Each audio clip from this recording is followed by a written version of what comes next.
Tyler Kendall for a little bit more. Set the scene, what happened, a new leader, and continuing barrage. Yeah, hey Caroline, good morning. Well, at the moment, it doesn't seem like there is any let up when it comes to the conflict, and that a diplomatic off-ramp isn't on the table at the moment. In fact, we heard from President Trump over the weekend threatening to widen the war. In a post on Truth Social, he said that the U.S. was looking to expand its list of targets, as the president maintains that he is, quote, not happy with the new supreme leader that has been chosen. Analysts say that the fact that the son of the late supreme leader is now the new one indicates that the regime is going to continue its hardline stance. In fact, we heard from Iranian state media over the weekend after the pick that the government maintains that it has enough weapon stockpiles to sustain a high-intensity conflict for the next 6 months, and that Iran will start to deploy more advanced and longer-range weapons. Of course, this is all contributing to questions about the timeline here and what will be sustained disruptions when it comes to the oil market. Caroline, as you know, earlier this morning, G7 finance ministers had met about the potential to tap a coordinated release of strategic reserves. Ultimately, France's finance minister came out and said that the group of countries was not there yet, but the option still remains on the table. Tyler, the story market stocks and bonds slide, but really it's oil, right? You either look at Brent or West Texas. What's the president had to say about what is happening in oil markets as a result of the conflict in Iran? You know, energy affordability, oil prices are things central to his platform. Right, you're really threading the needle there, Ed, because at this point, President Trump has downplayed the oil spike, telling Americans to be patient and that ultimately it's not going to be long sustained. We heard from the Energy Secretary over the weekend in an interview saying that this is not a long-term conflict, and other U.S. officials have said that this is going to be a short-term disruption in order for the long-term gain of achieving the U.S.'s objectives when it comes to Iran. Still, we know that the White House has been trying to reassure Americans when it comes to the economy before this conflict even happened, and now as we see those higher prices trickle down to retail gasoline, that's putting the White House on the defense. Now, our understanding is the administration is looking at some potential options to help domestic consumers. There had been reporting that the White House was set to ask Congress for a gas tax holiday to help lower prices, but we haven't really seen that emerge either. It appears that the administration has taken off the table for now tapping the Strategic Petroleum Reserve amid questions about its replenishment, which was really at this point leaving the administration to have to reassure Americans that this ultimately is going to be worth the long-term success of the military campaign and broader peace in the Middle East. The president calling $100 oil a small price to pay in the context of getting the war completed. Bloomberg's Tyler Kendall with the latest from DC. Oil surges past $100 as Saudi Arabia begins cutting production with storage facilities nearing capacity amid disruptions tied to the Strait of Hormuz, according to a source. For more, let's talk about global energy, the upheaval. Julianne Edwards, nuclear company chief development officer, is with us. So this, as Tyler put it, is a difficult needle to thread as well, because, you know, long term, you're going to say that the war in Iran puts a spotlight on American energy security, but you also have a firm grasp of the data, right? So tell us what you and your desk are seeing right now in terms of oil disruption and oil supply, and then we'll get to the nuclear part. Good morning, and happy to see you guys this morning from our nation's capital. Yes, we are watching the oil prices continue to escalate. Our hope is that this will have only an indirect effect for a short period of time, and that we'll start to see resolution in Iran soon. But that being said, these are long-term decision-making that occur with these infrastructure projects. And so the fact is that these disruptions that we're seeing from these geopolitical tensions are going to have a direct impact on our energy prices, our oil and gas prices domestically, and why it's so critical to continue to invest domestically in onshore capabilities related to baseload energy, related to onshoring of manufacturing, so that we're less vulnerable to these market disruptions that can happen overseas. There's a note out there this morning from Jefferies saying that despite the sort of volatility and uncertainty, clients should be encouraged to continue to stick with clean tech, you know, renewable tech stocks in that instance. Do you take a sort of reputational hit in an environment like this for your industry when there is such a micro focus on oil? I'm seeing the actual pivot towards understanding the importance of reliability and dependability. Nuclear energy has long been a backbone of our electricity system and producing electrons for 90 to 95% of the time, so almost 24/7 power. And I'm seeing that there's more of an understanding and an informative set of policymaking and tied to that versus its clean air attributes. But it is no secret that nuclear energy is a zero carbon source of electrons, but it is a baseload source that is dependable for 60, 80. And we're hoping that this administration will continue to push to investing more into that infrastructure so that we can continue to be resilient to times like these. Julianne, how quickly can that sort of energy get online? Because you're thinking about how currently useful technology can be deployed. How currently useful is any that is in the United States?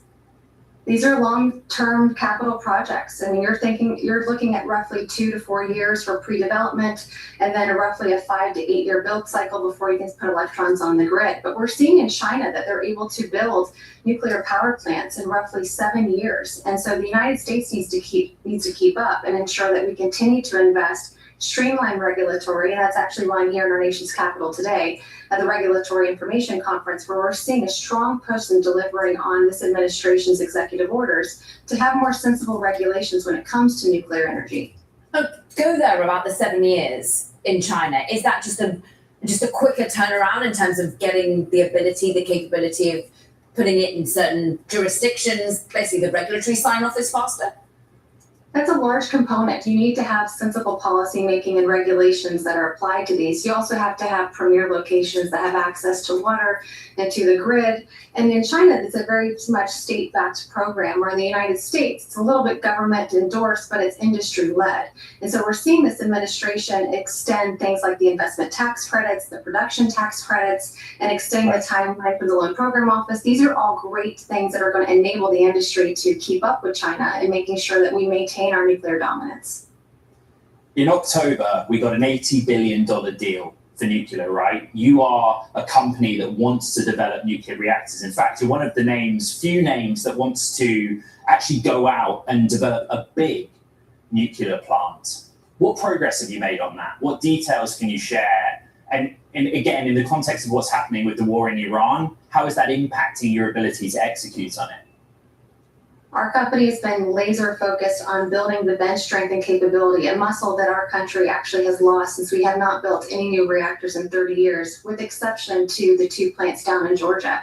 So we've been focusing on all the front-end loading activities required for mega projects. So siting and characterizing land, making sure that we're building out our governance structure and capability set, especially working with the government closely, and also working with the design firms, those that design reactors like the GE and Westinghouse of the world. You've talked about US energy security. You've talked about how we're seeing China evolve. Talked about Europe for a minute here, because it's interesting on this day where they're pitching an infrastructure fund at the moment, and billions in terms of almost $803 billion equivalent to try and speed up their own infrastructure, make it cleaner, make it more effective. But how much are we seeing Europe ever thinking more about nuclear? We're seeing a large uptick in activity in nuclear in Europe. And I think what's driving a lot of that is recognizing that national security and energy security are interconnected. We saw this really unfold as they became more vulnerable during the Ukraine war, and their overdependence on Russian gas started to create vulnerabilities in their system. So they want to make sure that they have their domestic manufacturing capability set for their own energy infrastructure and less dependent on neighboring nations. So I think we're going to see a rapid incline of building nuclear infrastructure in Europe, especially Eastern Europe, and even in the Nordics. We're seeing a large amount of activity tied to US technology, wondering when will our technology be ready and how quickly can we export that to those countries. Julianne Edwards of the Nuclear Company, thank you so much for joining us today from DC. Meanwhile, coming up, Oracle, OpenAI has scrapped plans to expand the Stargate data center project. We'll have the details of why and what comes next after the break. Is it a break? This is Bloomberg Tech.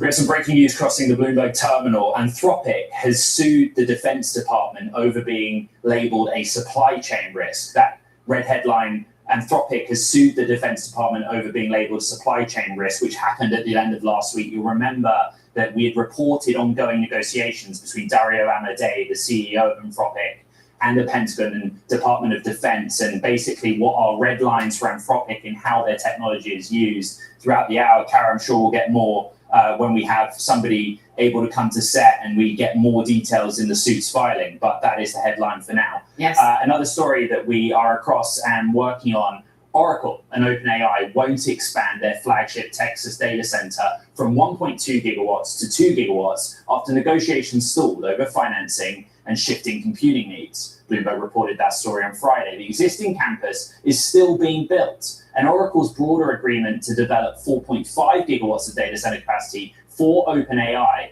remains on track. Developer Crusoe is now seeking a tenant for the shelved expansion, with Meta in talks and NVIDIA helping facilitate discussions. Bloomberg's Brody Ford, part of the team that broke the story. A lot of names in there, but that's the basics of it, right? There was an expansion due to take place, 1.2 to 2 gigawatts. Our understanding is it's not happening. The other details. As you said, it's a lot of names involved here. And what this story really shows is that so much money is tied up in these huge data center projects that require some pretty tight logistics.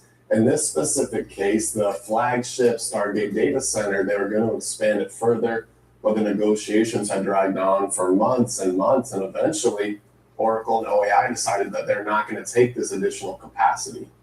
Brody, what has OpenAI and indeed Oracle's response been to your reporting about how deeply aligned they are on continuing to build infrastructure?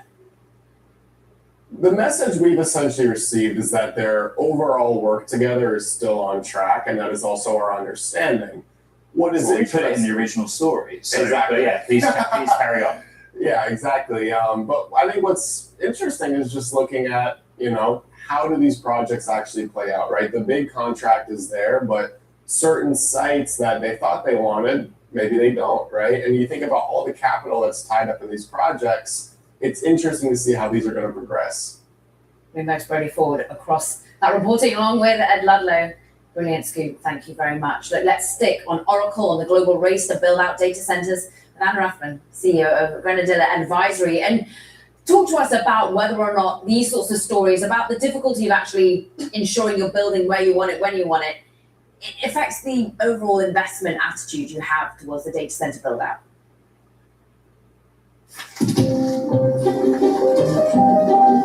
Don't let student loan debt hold you back. Refi at SoFi.com. You could save thousands and get to your goals faster. SoFi, get your money right. I went back to school at 39, 33, 42. Capella University. What can't you do? Clarins, worldwide bestseller double serum, 2 serums in 1, with epi-aging defense technology, 22 plants and 5 molecules, now in a light texture, very there feel, same powerful results. Clarins, double serum. You and your car have history together, making memories on and off the road.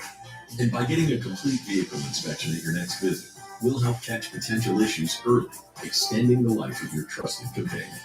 Tires Plus. When I started Walton Goggins goggle glasses, I needed a website. Figuring out how to make one was pretty hard on the old noggin. But with GoDaddy Aero, I can just tell it what I want. And it uses AI to make a website so fast it pretty much blows my noggin. This is working with a beautiful design that'll blow my customers' noggins, which allowed me to focus my noggin on making more goggins to put on their noggins, which were just metaphorically blown. Look like you know what you're doing at GoDaddy.com. Hi, good morning. These are the type of stories that would make the private credit investors a little bit nervous, right? Because private credit has been really into the infrastructure build out. The big players have been. But if there are hiccups like this where what you intended doesn't actually happen, of course, Meta may be coming in, maybe a different story. But certainly, what happens to your collateral? What happens to the project? Is it going to keep going? I mean, this situation is different, but if it happens again, these are the things that make people take a step back and take a look at the private credit again. And certainly that has an impact on certain stocks, like Blue Owl and others that are very much dependent on the private credit story, but how much does it affect the Oracle story?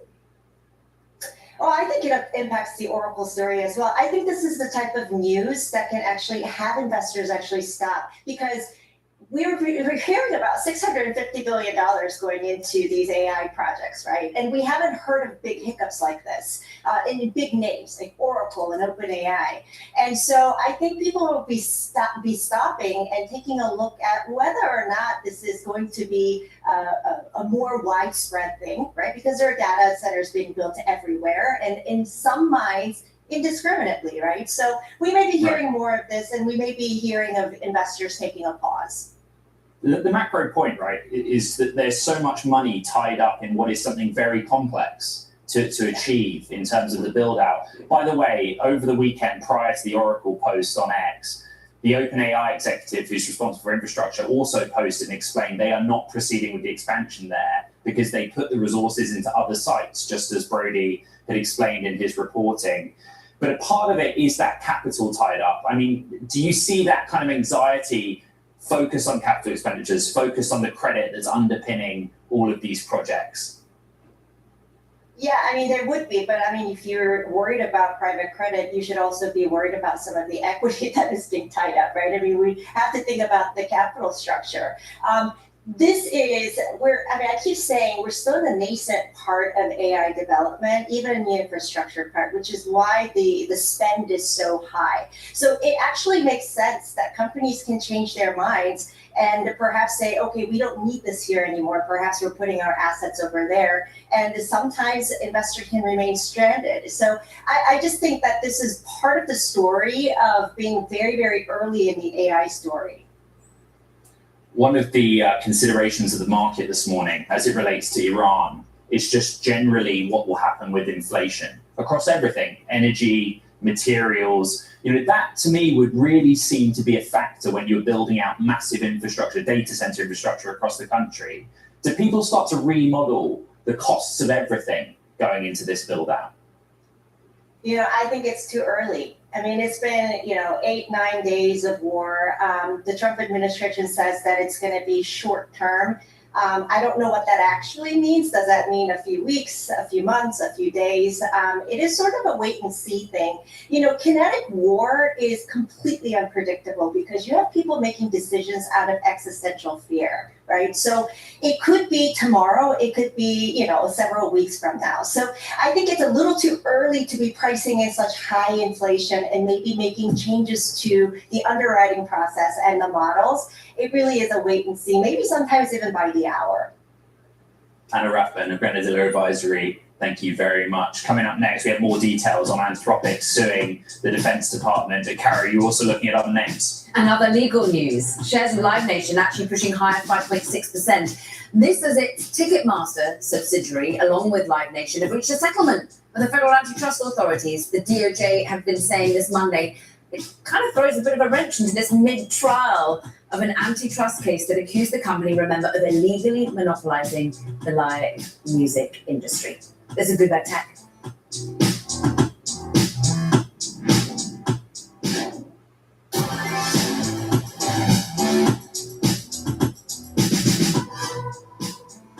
Back to the breaking news just moments ago. Anthropic is suing the Defense Department after it was labeled a supply chain risk, a designation usually reserved for foreign adversaries. Let's get to our AI editor, Bloomberg's Seth Figgerman, for more. And actually, what it is that Anthropic's challenging, it would appear from the suit, is the department's decision to shift the contracts to others, essentially.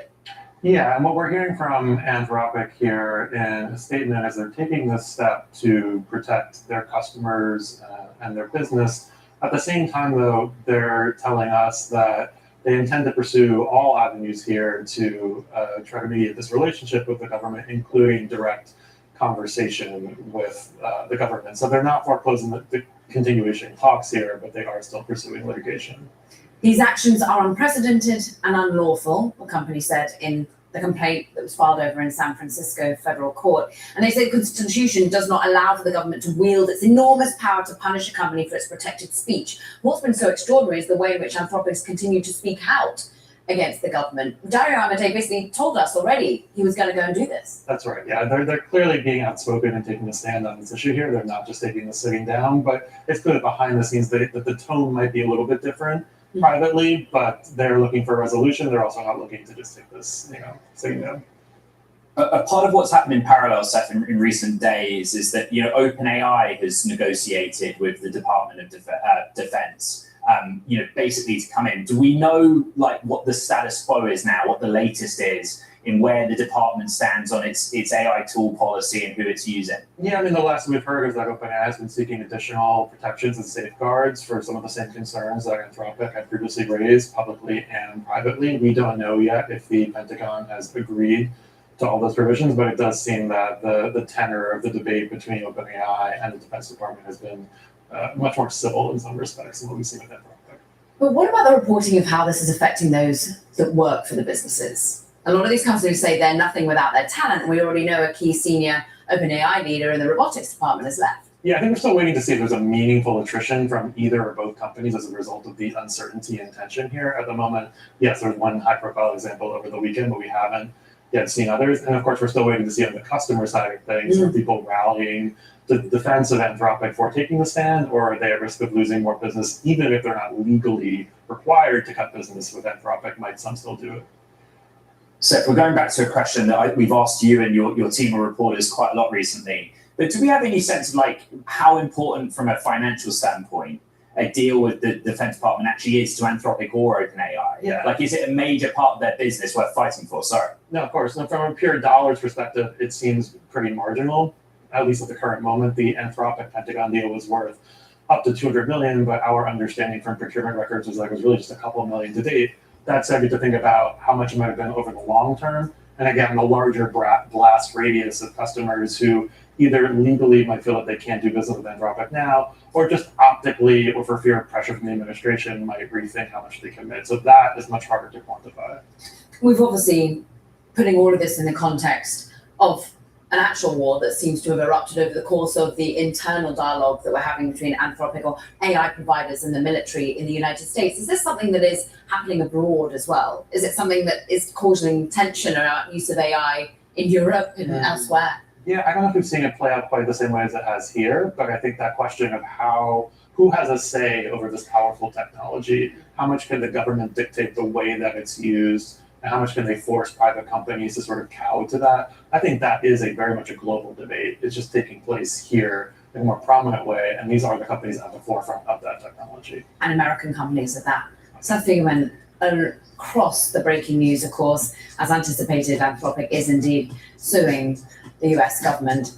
Coming up, we go back to Iran after it destroyed a key million radar system used to guide US missile defenses in the Gulf. That was next, and this is Bloomberg Tech.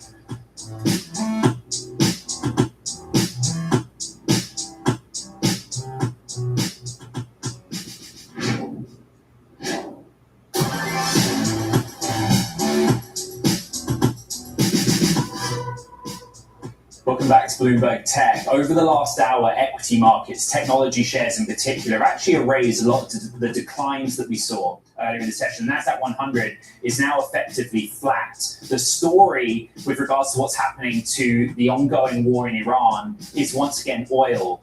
You're looking at New York crude at $95, $96 a barrel, but at one point above $100 a barrel. Brent, similar picture, up to 120 down to 100. Partly disruption and partly the market trying to interpret how long this will go on for. You know, the administration, as Tyler Kendall outlined earlier, thinking and communicating it will be short, but actually a lot of evidence to the contrary, Karen. Yeah, disruption and destruction, because Iran has destroyed a key $300 million radar system used to guide US missile defenses in the Gulf. And that's according to a US official. It's a blow that could widen gaps in the region's ability to counter future attacks. For more, Bloomberg defense editor Jerry Doyle joins us. Just give us the context, because we're not suddenly completely down by defense systems here, Jerry, but it is a key target that was managed to be struck. That's right. It was the one that we know that was destroyed was located in Jordan. It's part of the THAAD radar battery. And the THAAD is called Terminal High Altitude Air Defense, right? It's meant to shoot down advanced ballistic missiles traveling extremely fast above the Earth's atmosphere. And the radar guides these missiles and has an extremely high resolution, can spot targets, extremely long ranges. It's very useful, very high powered, very expensive. Now, with that radar gone, the THAAD battery is still operational. It just has to take cueing from other less advanced radars, such as those that work with the nearby Patriot missile systems. Jerry, on Bloomberg Tech, we've been looking at technology on the battlefield, essentially. One of the data sets that Bloomberg's been tracking is Iran's use of drones, particularly against what are neighboring countries in the Gulf. What does the latest data tell us about Iran's munition stockpile, where they are in their use of drones versus ballistic missiles, etc.? Well, to some degree, it's impossible to say, how many drones Iran has left, whether the tempo of operations is slowed down because they simply don't have as many munitions, whether their communications have been disrupted from strikes, whether production has been disrupted, whether they're husbanding their resources for a larger attack. It's really difficult to say.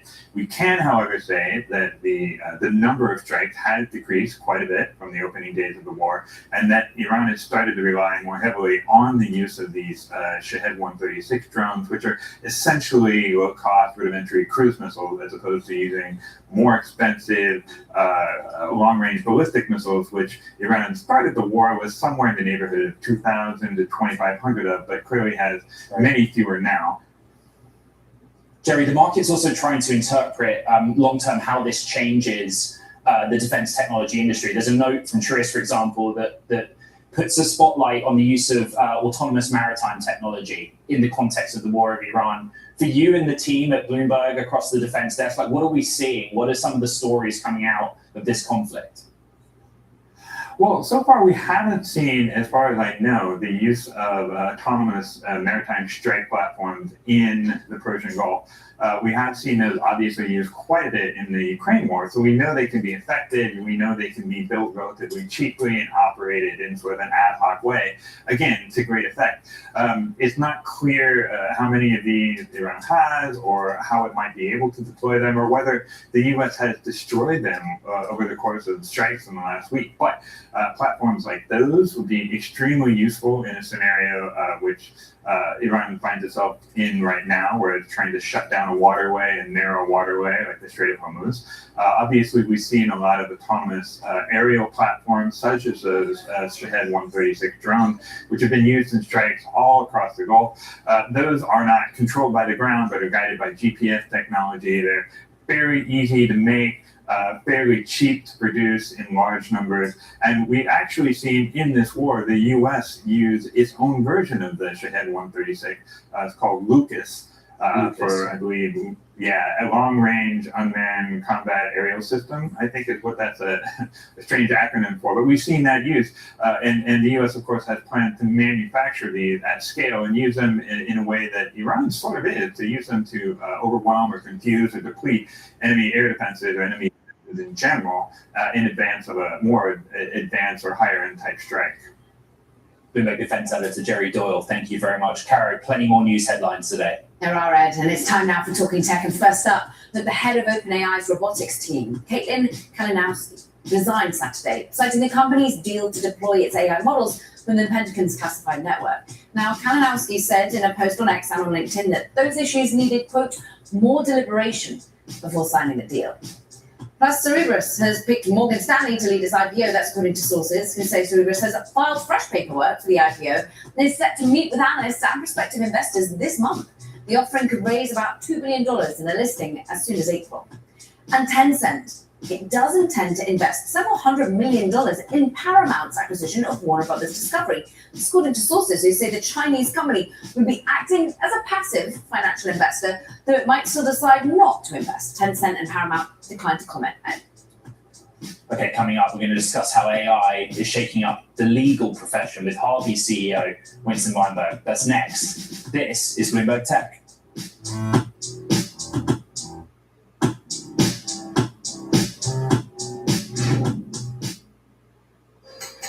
Milton loves rocks, so he bought a .rocks domain name with Squarespace, so you can see his rocks and buy his rocks and sit on his rocks.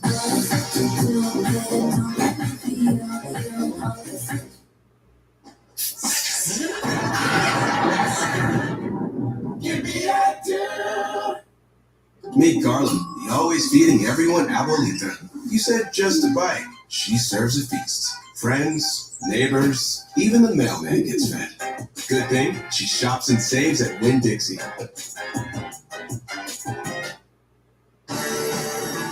When life puts you in the driver's seat, it should feel like it was made exactly for you. BMW, the ultimate driving machine. Take advantage of exceptional offers today. Harvey, you know it as the AI platform for the legal profession. It's today unveiling a new tool to let law firms build custom AI agents even faster. That should give more control over multi-step processes they ask AI to complete.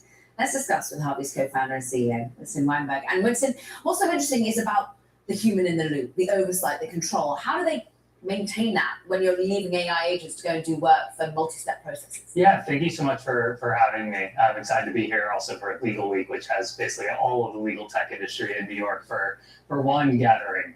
The way that we think about it is in law, it's incredibly complex and it's multiplayer. And so if you're building this agentic system that is kind of the infrastructure for completing legal work, you need it to be able to actually interact with all of the different specialized agents to do that task, the multiple law firms working on a project, and the Fortune 500 that is thinking about buying another company or involved in a litigation or something like that. And so it's a really complex process of integrating with all the correct data, having the humans in the loop when they need to be, and handing off between the different experts that are specialists in that particular domain. Let's talk about your specialization and the fact that you have all these integrations and have such a wide scope of legal companies you're already working with. Because look, the age-old criticism is you're just a wrapper of GPT, or whether it's Anthropic, you're agnostic to the models underlying.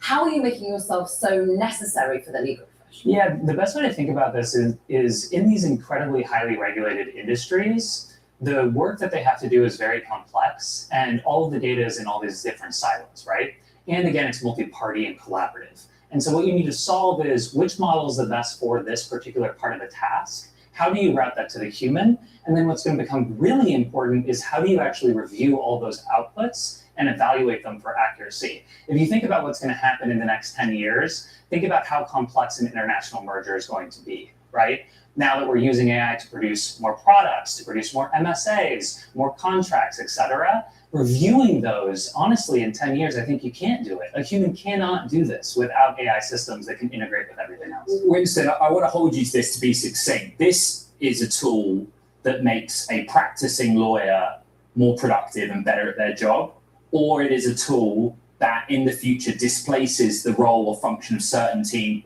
members within a legal practice. Yeah, the best way to think about this is task automation, and I think it will always be task automation, right? So if you think about like a very complex fund formation that involves 50 LPs or something like that, there are certain tasks like doing comment memos or something like that that are going to get automated away.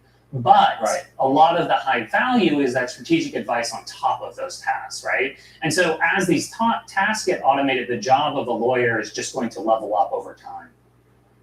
I ask you that because one of the show's biggest fans, my father, is almost certainly watching, who has more than 3 decades of practice in English and European law. And I remember as a kid, the whole billable hours thing, right? You know, lawyers across the world used to scan barcodes for 15 minutes of work. Really interested, therefore, for how you price this. You know, I think you guys run a subscription-based model, right? Which can also be priced depending on the volume of use of any customer. But that's the debate. Where's the value? Yeah, exactly. So right now, that is how we do all of our pricing. Over time, what we're starting to do a lot more of is how do you do custom build for a lot of different customers? And the reality is doing these custom builds, these forward deployed solutions, is with how good the coding models are getting, a lot stronger gross margins, right? And so a lot of what we're starting to do is we'll work with like a large bank or private equity or telco and a law firm that's partnered with them, and we'll actually redesign or transform how they deliver those services entirely, right? And that we're going to price much differently and probably closer to how do the outcomes work and how does consumption on top of that work.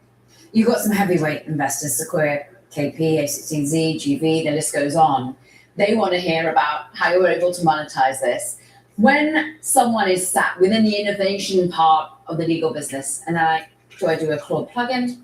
Do I do Harvey? Do I keep with LexisNexis? What's your answer? Yeah, the best way to think about this is everything else out there is a point solution. And what we're building is a platform, right? And with that platform, you have all of the integrations, you have security, you respect ethical walls, permissions. We grab the correct data, so we ground it in truthful data instead of bad data that is going to give you a bad answer. And as this scales over time, you really just have to outrun these model providers that are trying to build the general system, right? And the bet that I have, and I'm very confident in my team's ability to deliver on this, is we can race faster in the legal vertical than they can generally. Winston Weinberg, CEO of Harvey, really good to have you here on Bloomberg Tech. Thank you very much. Now, coming up on the program, we're going to discuss the top generative AI apps for consumers. And Andreessen Horowitz partner Olivia Moore joins us for that conversation. That's next. This is Bloomberg Tech.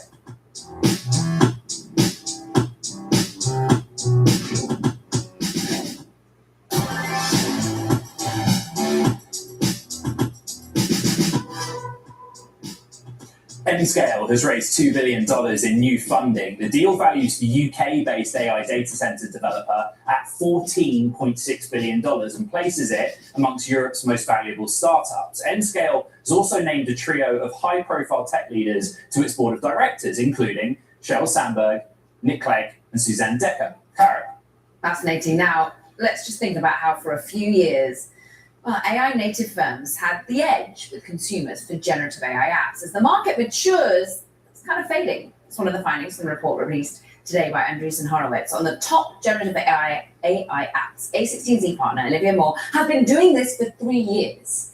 And what's so interesting is number one is still ChatGPT. We have Gemini, but where are we starting to see, just if we're thinking about the consumer and consumer-focused apps, Claude coming in, and how are we seeing people using different chatbots? Yeah, absolutely. There were a lot of, this was actually the most fun and exciting report to do out of the 6 we've done because there were a lot of changes. First, as you mentioned, we did add for the first time companies that are not AI native, but are significantly AI enhanced. So Notion, as an example, they reported that 50% of their ARR is now coming from AI features. Canva's another one, FreePick, Grammarly. Then beyond that, I think the other really interesting trend in this edition of the list is just the continued battle between ChatGPT, Claude, and Gemini for the mainstream consumer. Right. And we've seen some pretty significant changes there over the last couple months. What sparks the change other than press and coverage of what's happening with the Pentagon? Is it that a model comes out and eclipses it? People are actually using these things, they're working out which one is better than the other?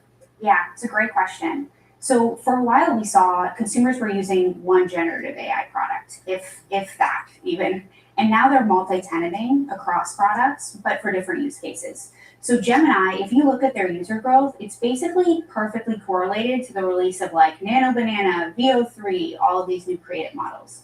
Where Claude is really starting to shine, I think, is in the prosumer and work tools. So Claude Code, of course, had a crazy ramp to $1 billion in ARR. Claude Cowork is now their product for consumers that's being picked up pretty quickly. They also put Claude in Excel, in Google Sheets.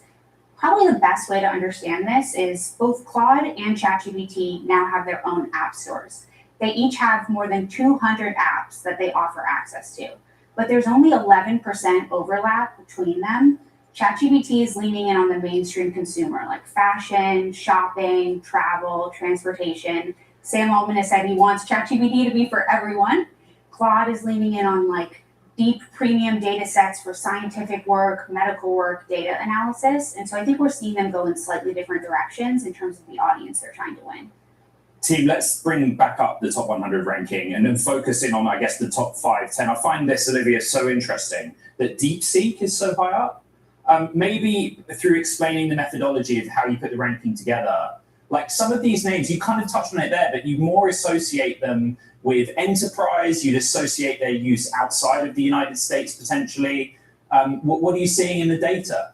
Yeah, DeepSeek is a fascinating one because it was actually higher on prior versions of the list and has dropped down.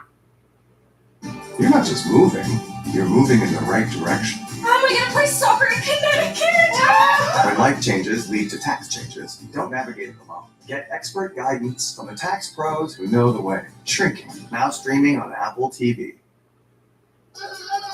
GoDaddy Arrow uses AI to build websites that manage appointments from different places online. So I can focus on fixing the work of parents who thought I could learn how to cut hair from social media. Cutting edge websites that manage appointments, GoDaddy Arrow can.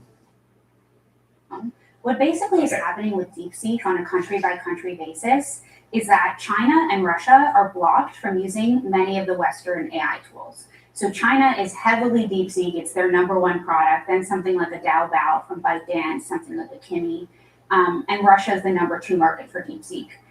It has fallen off a cliff in terms of usage in the US, I think it's fair to say.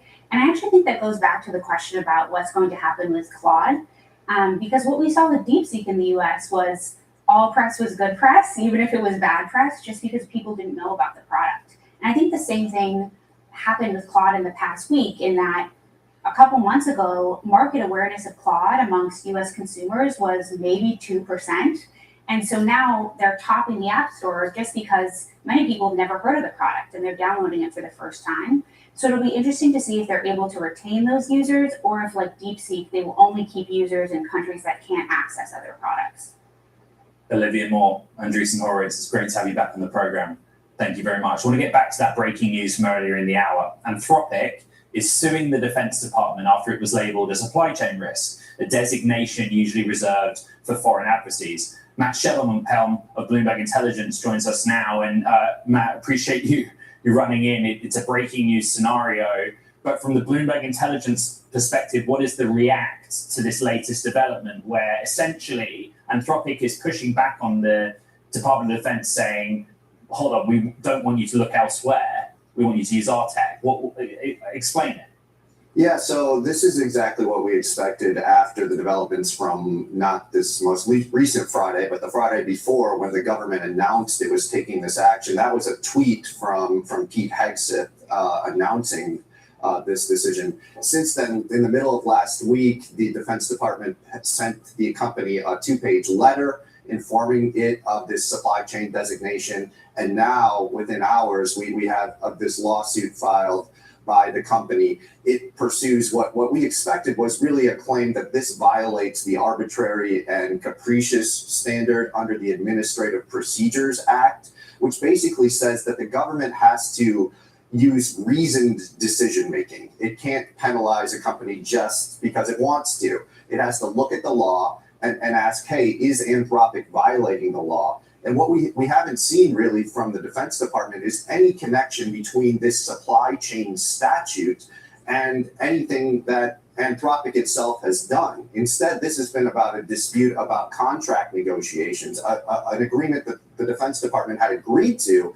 in July. It wanted to change it. Anthropic resisted. All of a sudden, it was deemed a much larger supply chain risk. So I think we're going to see an immediate court fight on whether that Defense Department decision should be stayed because it doesn't constitute reasoned decision making. They talk about how the actions are unprecedented. So what precedent, Matthew, can lawyers, legalese go to in this moment to decide who has the upper hand in what will be a more drawn out conversation to have in front of the courts? Yeah, so under this exact statute, it's rarely been litigated, and it's rarely been used. It only dates back from about 2018. But what lawyers are going to look to here is defense decisions under other statutes. And you've seen that in some cases where under other supply chain risk determinations under these other laws, companies have been able to bring lawsuits and say, okay, this is not reasoned decision making. This violates the law. It's an arbitrary and capricious exercise of your authority.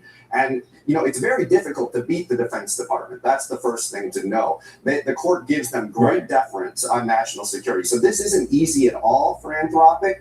But if the Defense Department didn't try to connect it to this law, and so far we haven't seen much of a record really connecting it to this law. We've seen criticism of the company's policies, a criticism of it as being a woke company. It's going to take more than that to justify this in court. And that's going to be the question for a judge. Is there a real basis under this supply chain law that justifies such an extreme action? The company's going to say this inflicts irreparable harm on us, and it's not justified under the law. Matthew, that's why I ask about the idea that Anthropic is challenging the Pentagon in deciding to negotiate with OpenAI, for example, in parallel, right? They will say, when this supply chain risk label was given just quickly, well, okay, we'll turn to someone else for their technology. How does that factor in? I think that that raises concerns about the arbitrariness of what's going on here, especially if OpenAI insisted on terms and restrictions that were really not that different from what Anthropic, took a hard line on. That's also going to play into whether this was reasoned decision making or whether this was a desire by the Defense Department to make an example of this company. Matthew Shevenham, Bloomberg Intelligence, fantastic expertise there. We thank you.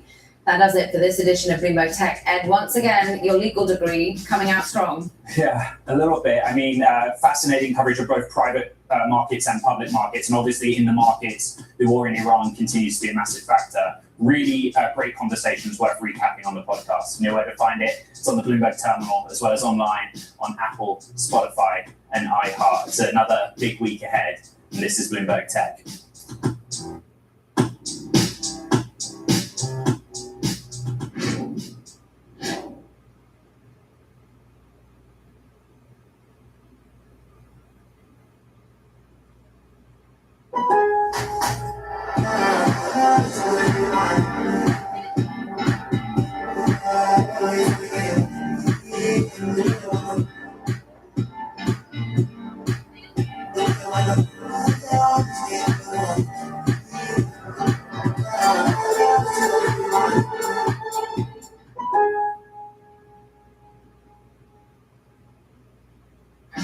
More boxes, more options. Grainger has over 1,700 box types in stock and ready to help you pack, store, and ship everything. And you can count on Grainger to deliver your boxes fast. Count on Grainger for boxes. Call or click Grainger.com/boxes today.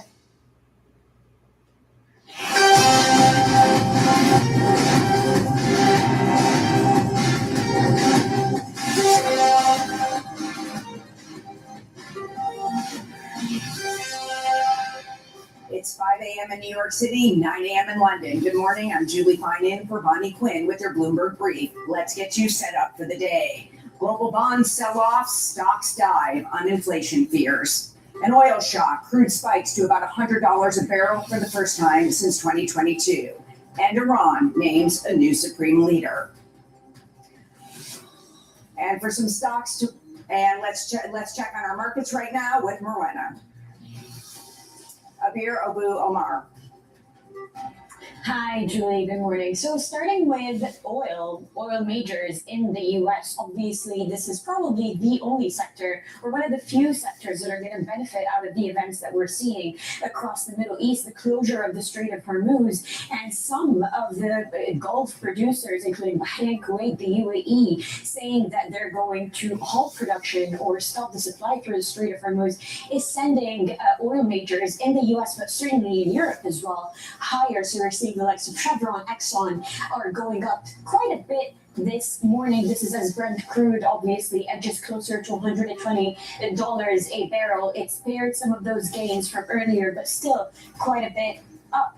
Moving to NVIDIA, now this is another stock, Julie, that is not doing well. I mean, one of the probably the stocks across the S&P are probably not going to be doing well this morning. The futures picture does not look good aside from oil, as we mentioned, but NVIDIA possibly the biggest drag on S&P this morning, down over 2.6%. But moving to Hims & Hers, that is another sector that is benefiting this morning. Hims and Hers is doing quite well, may I add, 50% up, and that is on the back of solving this dispute that it had with Novo Nordisk in Europe. Now, Hims and Hers has had these concerns about its copycat drugs, but it's come to an agreement with Novo Nordisk and is doing quite well this morning on the back of both companies selling their drugs together. And so Hims and Hers up nearly 50%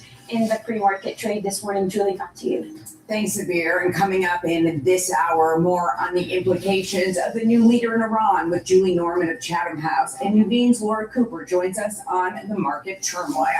Sources say the G7 ministers are set to discuss a possible joint release of oil reserves as the war with Iran sent prices soaring, but cautioned that no decision has been taken. Let's go to our team coverage with Bloomberg's Joanna Bercecci in Dubai, EMEA News Director Will Kennedy, and markets reporter Skylar Montgomery-Koning. Joanna, let's begin with the reaction to the new supreme leader in Iran and what he represents. Well, good morning. Well, in many ways, he also represents a continuity candidate. He was the front runner going into the weekend. It was widely anticipated that he would be appointed. He is, of course, the son of Ali Khamenei, the former supreme leader, which is also interesting because there are many sort of purist theocrats in Iran that wanted to avoid a hereditary succession scenario. But here we are. The son of Ali Khamenei, Mujtaba Khamenei, has been appointed the third supreme leader of Iran. He is in many respects just as much of a hardliner as his father was. He has very close ties to the IRGC, the Revolutionary Guard Corps, very close ties as well to the security structure and system that has presided over Iran since 1979.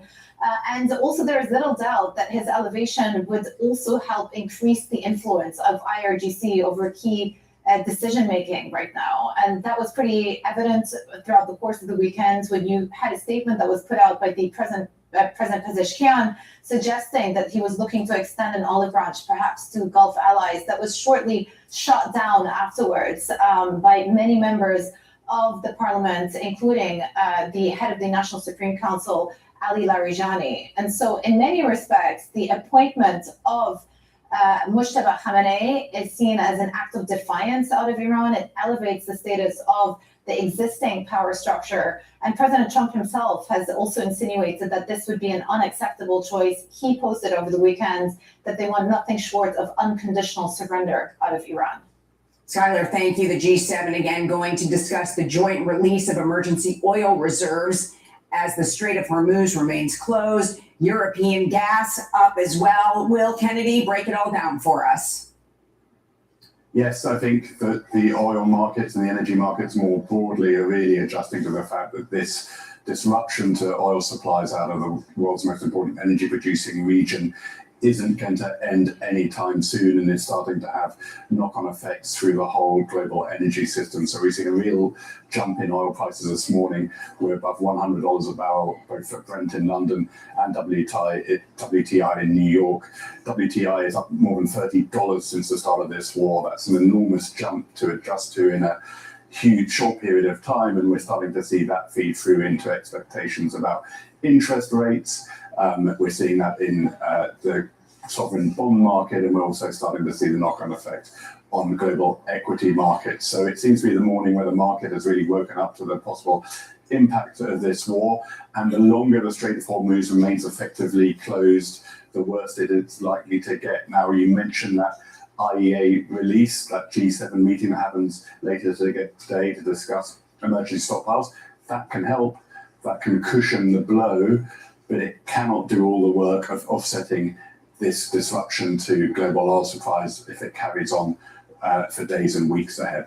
Well, I want to talk to you about how you said that can help, but what are the expectations for that, and how much can it help in a situation like this? Well, it will probably talk about the IEA, which is the body that coordinates the energy policy of the world's developed nations. It was established after the oil shock of early 1970s for precisely this kind of situation. And what it does is it coordinates among its members so that they can release their stockpiles of crude oil and oil products on a coordinated basis, both state stockpiles and, importantly, commercial stockpiles. And so it can have an impact. We also have China, which has big crude stockpiles to draw on through its own enormous energy system. But we're talking about a stockpile here, which is finite, and the longer you go without flow, the less stockpiles can mitigate. So it can cushion things for a short period of time, but it can't solve the whole problem. Well, Kennedy, thank you. And Skylar, after the weekend, the markets, again, negative reaction to the conflict in Iran. What's changed now in the calculus, especially after everything you've seen this morning? Yeah, absolutely. And I think the calculus has changed, as Will was alluding to, in terms of how long the conflict will go on, and so how long supplies will be disrupted in the Strait of Hormuz. The real question is, now that we have energy prices so much higher, will they stay high, and how will that feed into the economy? Because typically what you see is that geopolitics doesn't matter for markets. They move on quickly unless there's a real economic impact. And with Brent in particular, something like $100 a barrel or even higher, that's going to have a real economic impact in terms of inflation will be higher, growth will be lower. Now that stagflation mix is the worst, most toxic environment for markets because there aren't a lot of places to hide. Equity sell off because of the growth implications. You also have bonds under pressure because it's more inflationary, so that means higher yields, but also it causes more hawkishness from central banks. And there's not a lot of places to hide in currencies either. So the only things that are really benefiting are energy prices and the dollar. And we're starting to see that impact very much so in bond markets, but I'd argue that equity markets haven't quite caught up in terms of the economies that are most exposed are energy importing economies, which are a lot in Asia, and it happened to also be these overlap with EM equity markets that have done very well this year and will be pressured by higher yields, by a higher dollar, as well as that impact from a stagflation perspective on being an energy importer. And if you look at a market like Korea, for example, despite the fact that you've had downside in the past week, it's still up something like 30% MSCI Korea year to date. So there's certainly more room for downside in equity markets. Skylar, this kind of shock is particularly toxic for asset markets with both bonds and equities under pressure. Is there really anywhere for investors to hide right now when you look at these numbers?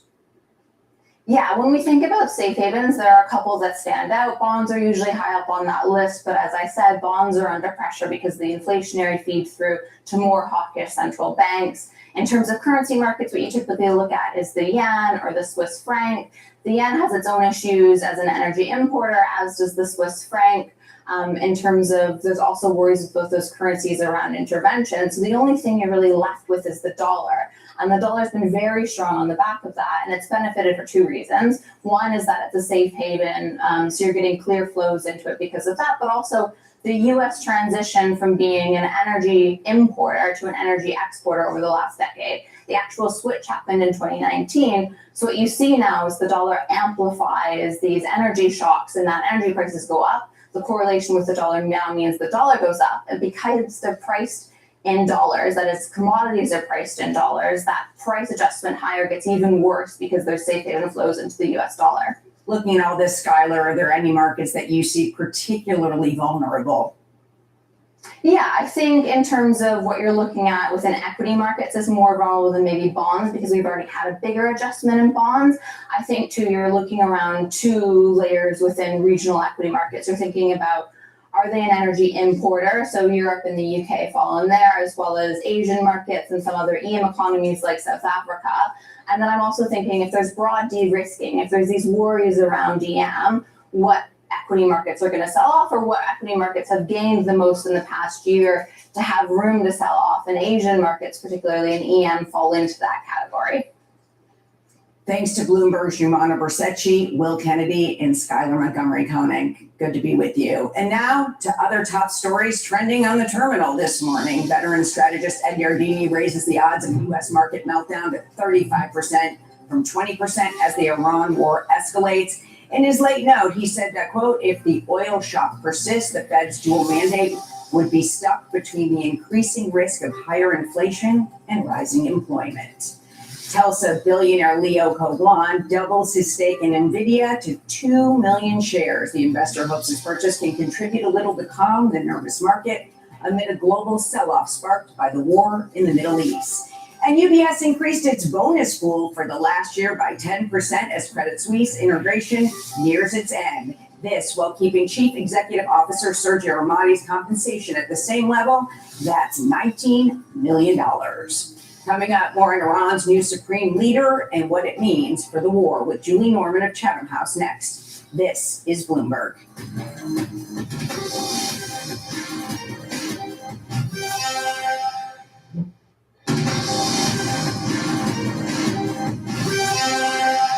I do think it is important to step back and understand two things. One is we have to understand what the objectives of this is. How do we determine what success is?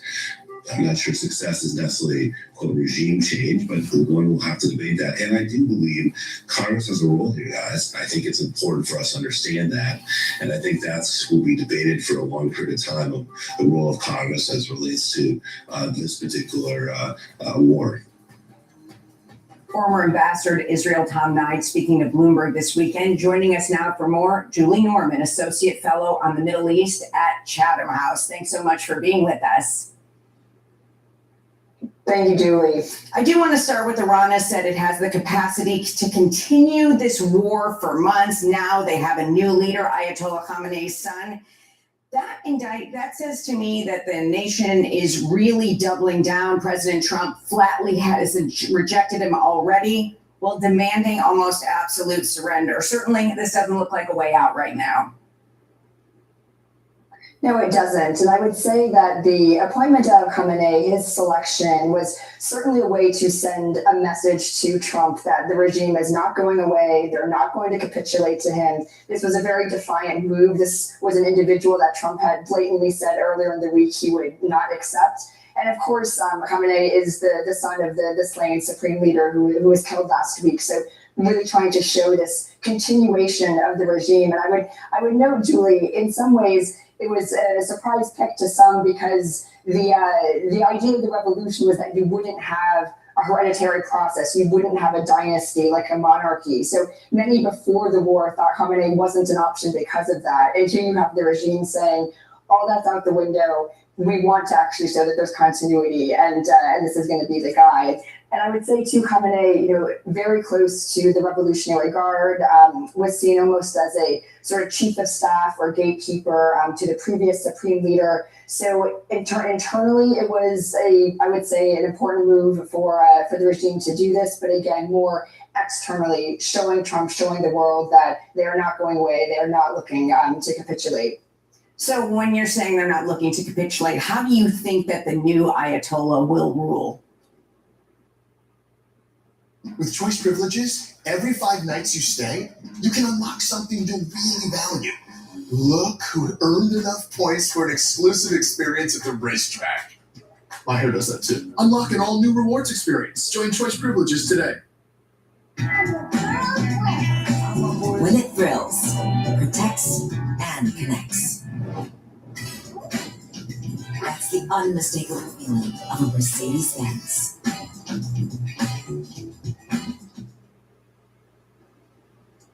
That's hard to say, Julie, simply because he has not really been in the public eye. He's pretty untested as a leader. He's come up as a cleric, a mid-level one, and then again has been more of a behind-the-scenes operator, but one that is known to be very effective in that role. How you actually perform in terms of governance, in terms of politics, that's still where he is untested.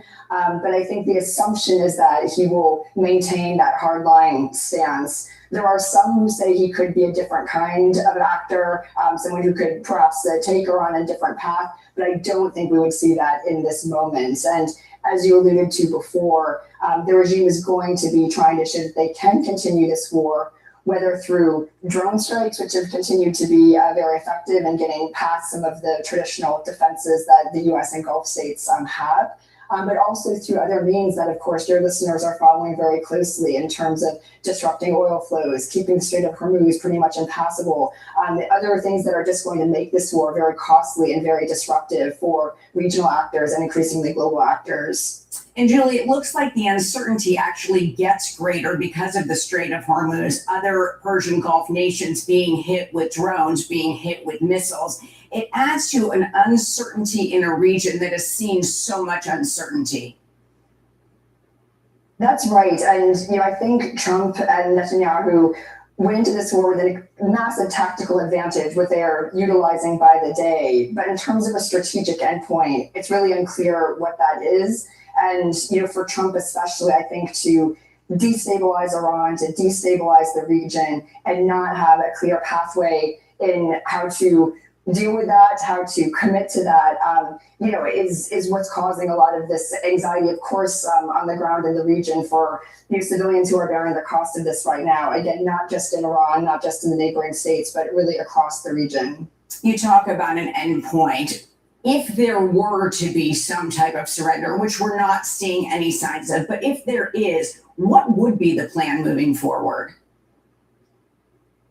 Yeah, I think what Trump has been looking for is, some individual in Iran that he feels is pragmatic, and pretty much one that will give to what Trump wants in terms of ending the nuclear program, ending the missile program, ending support for proxies, and essentially being in line with U.S. interests. And at the same time, you have a regime that is now hanging on for its life. It's going to be, making decisions that are maybe not seem sort of rational to very Trump or to outside observers, but certainly are for a regime that is trying to hang on and survive. And simply by not surrendering, that is kind of Iran's endgame right now, simply by showing they are still standing as the regime, is a victory of sorts at the moment for them. And they're going to try and keep that going as long as possible. We did see a lot of protests, but we have seen in the past in this region, when one leader goes, there is still resistance. So what does this really mean right now for global negotiation? Yeah, I think there will certainly be internal resistance from Iran to the new appointment of Khamenei. We've already seen some small protests this morning to his appointment, again, from many in Iran who wanted to see a change from this regime. But in terms of where negotiations go from here, I think it's going to be really hard to see that for some time. Many in the region feel that diplomacy is somewhat dead, that the U.S. was not negotiating in good faith to be negotiating then carrying on these strikes. Trump himself has said it numerous times in the last week that, negotiations are off the table. But at the end of the day, there is going to be some kind of winding down. China has posited itself as a possible interlocutor. I think other states will try and position themselves in that way. Oman has in the past. So there will be actors who will be wanting to mediate this for the region, but also for their own interests and how destabilizing this all has become. Julie, great to have you with us. Thanks to Julie Norman of Chatham House. Now let's take a closer look at those markets. Morwenna? Hello. Yes, we're seeing markets really being impacted heavily this morning in the European Open. We've got bond yields in particular surging across the curve. That's as we've seen a big repricing of market bets for interest rates from both the ECB and the Bank of England this morning, now moving towards pricing in interest rate hikes, particularly 2 from the ECB this year, and more than 50% chance of an interest rate increase from the Bank of England as well. We're seeing yields surging across the curve, particularly at the shorter end, up in double digits, over 20 basis points, particularly in the UK, which is the most sensitive to those energy price surges. Of course, we've got oil above $100 a barrel. We've got gas futures surging as well. We're seeing stocks falling across the board too, as the dollar rises, pressuring currencies. Morwenna Coniam, thank you so much for joining us. And coming up, Iran names Khamenei's son supreme leader. More on that and a look at what else is making headlines in your front page news next. This is Bloomberg.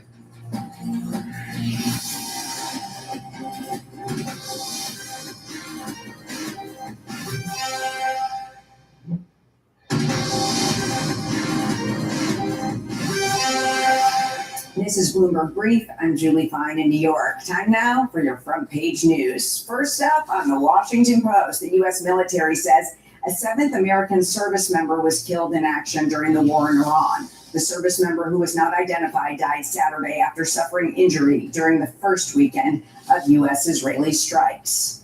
Next up on the New York Times, Kyiv offers hard-won expertise in advanced technology to counter Iranian drones. In an interview with The Times, Ukrainian Minister Zelensky said his country sent drones and drone experts to protect U.S. military bases in Jordan. And on the Financial Times, German Chancellor Friedrich Merz's party suffers a narrow defeat in a key regional election.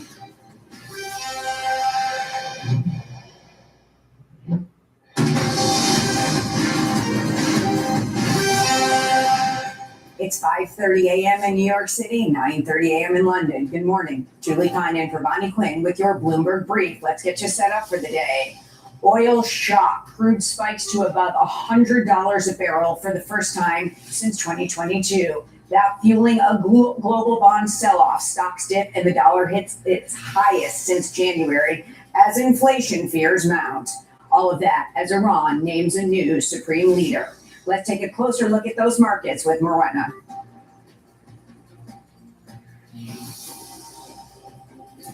We've had quite a sell-off starting in Europe this morning, and that looks set to continue across in the US trading. We've got S&P futures pointing down. We've got Russell 100 futures pointing down, and the Nasdaq. All of those changes looking down about 1% at the moment this morning. We've also got the bonds across the board.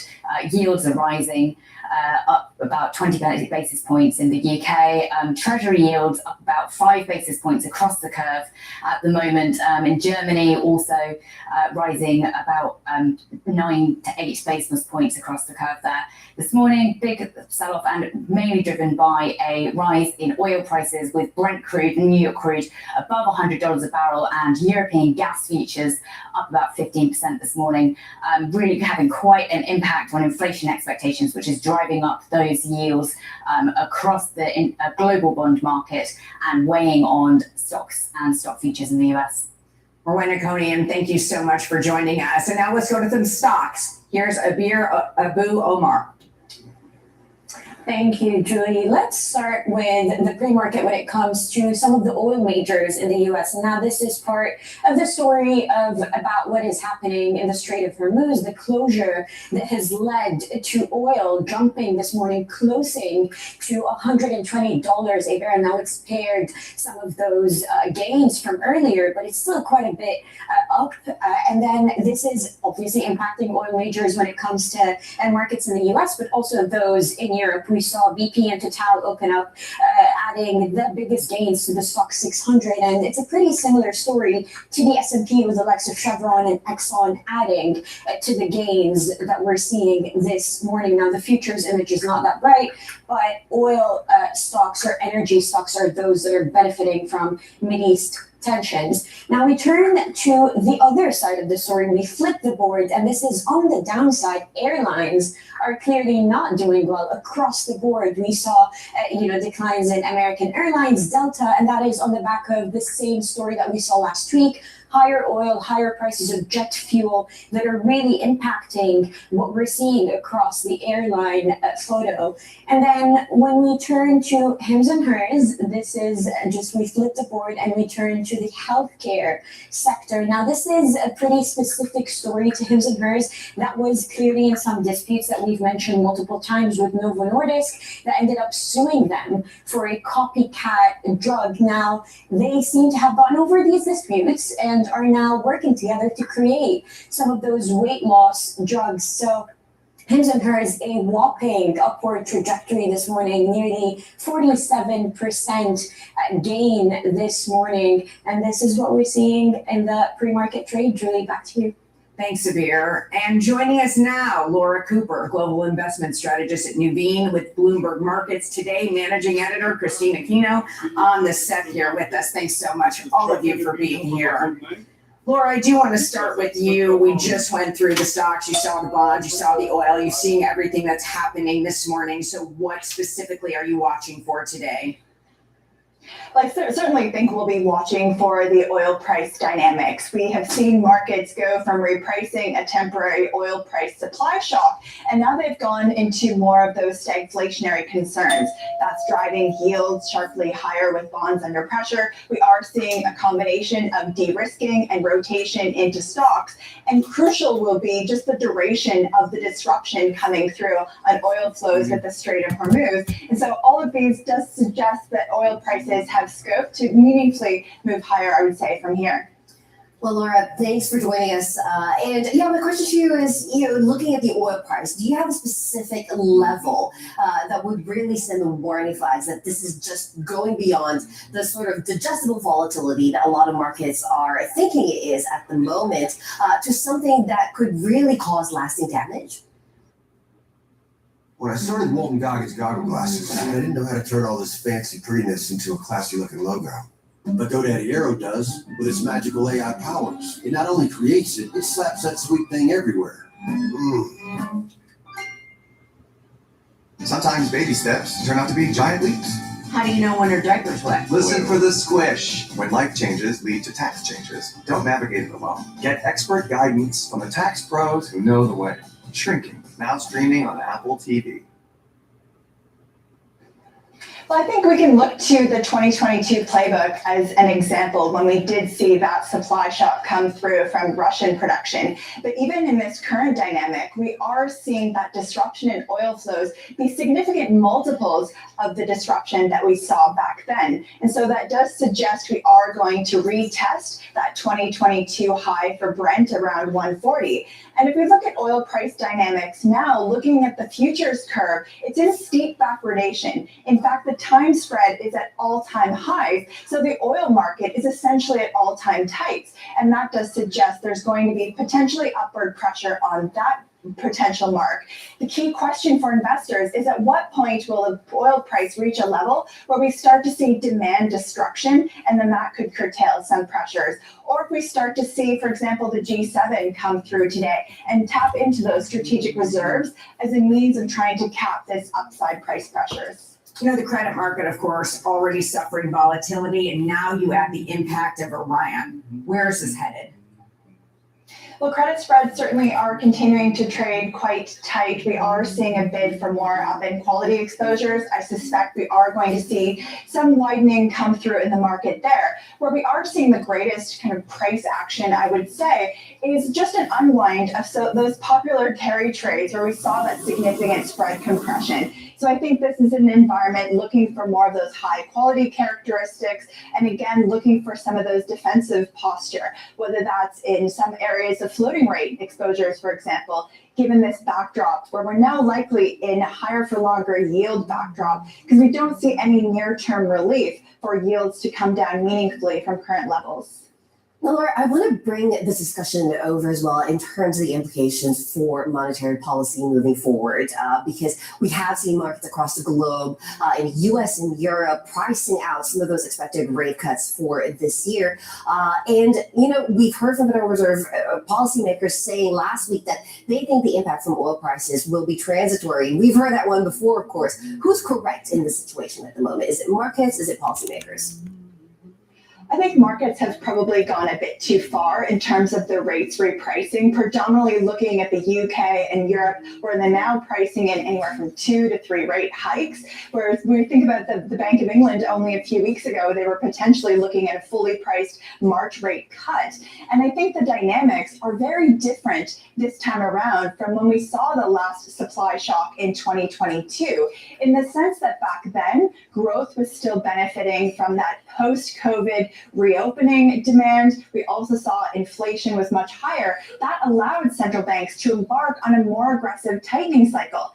In the current dynamic, inflation has largely trended at least towards those 2% targets. Growth is on a more precarious footing than back then. And we're also navigating a more challenging fiscal dynamic. So there's limited capacity, I would say, for central banks to aggressively try to curtail this oil price shock, particularly when it's very difficult for central banks to target a supply shock rather than a demand shock.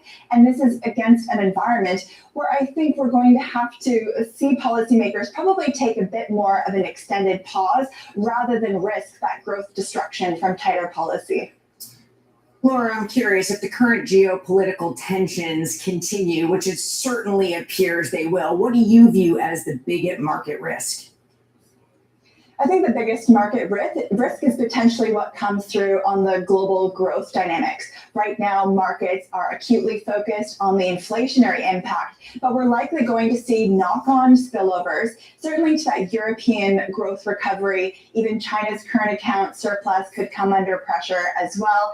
I think the US is likely a bit more insulated, let's say, given that US consumers are demanding less in terms of energy than previous decades, and as well, the US being a small net exporter of oil, they should benefit and offset some of the headwinds. But I think markets are not focusing so much on the growth dynamics. But I think all of this is really predicated on the duration of the disruption. Will we see more of a temporary shock, or could we see elevated prices from here? European natural gas potentially even has further room to run. Again, just challenging some of that upbeat growth recovery stories through the year. So, Laura, given the surge in oil prices and, of course, that shockingly negative payrolls figure on Friday, the term stagflation is being thrown around markets as something to fear. Do you think those fears are overblown? I think it's a bit premature at this juncture to declare this a stagflationary environment, but yes, certainly the risks are rising at the margin. If we take a step back and look at what the payrolls data told us about the health of the US economy, I don't think you can take a clear read from that January print. We did have healthcare strikes, disruptions, we did have weather distortions, and as well, this came off an outsized bounce in January. So if we look at the trend rate of private hiring, it's about 30,000 over the 2 months. That's in line with about the 35,000 we saw average last year. So at this juncture, we're still seeing a fairly steady labor market going forward. I think the stagflation risks will become more pronounced the longer that we see oil prices rise at these levels and really start to feed into more of the economic outlook. And as well, if we start to see financial markets come under even greater pressure, really challenging that wealth effect that's been a key driver of US consumption over the past year or so. All right, Laura, we only have a few minutes here, or seconds here, really. I know your target for the S&P 500 is still 7,500. Sticking to that at this moment? I think at this point, yes, because fundamentals still largely remain intact. Again, it all comes down to the growth dynamics, but we are seeing a rotation from some of those cyclical winners year to date, more towards those defensive players around energy security, where demand is more resilient, even some of those high quality tech stocks. So I think that's a trend that we'll be watching for going forward.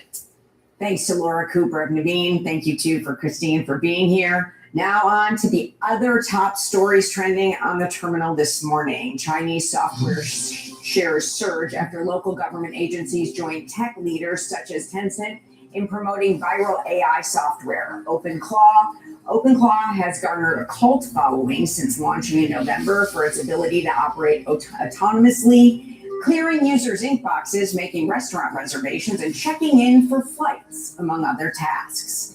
Live Nation is close to settling a federal antitrust lawsuit accusing the company of illegally monopolizing the live music industry. Under the settlement plan, Live Nation's Ticketmaster subsidiary would eliminate some exclusivity in ticketing contracts and with concert revenues. And Tencent is said to rejoin Paramount Warner deal with funding. Sources say the Chinese company would be acting as a passive financial investor. Representatives for Tencent and Paramount declined to comment.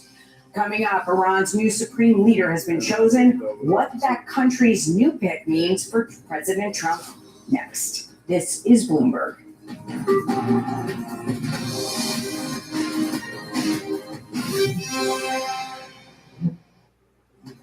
This is Bloomberg Brief, and you're looking live at the principal room. Coming up, former Kansas Fed President Esther George. That's at 8 a.m. in New York, noon in London, on surveillance. This is Bloomberg.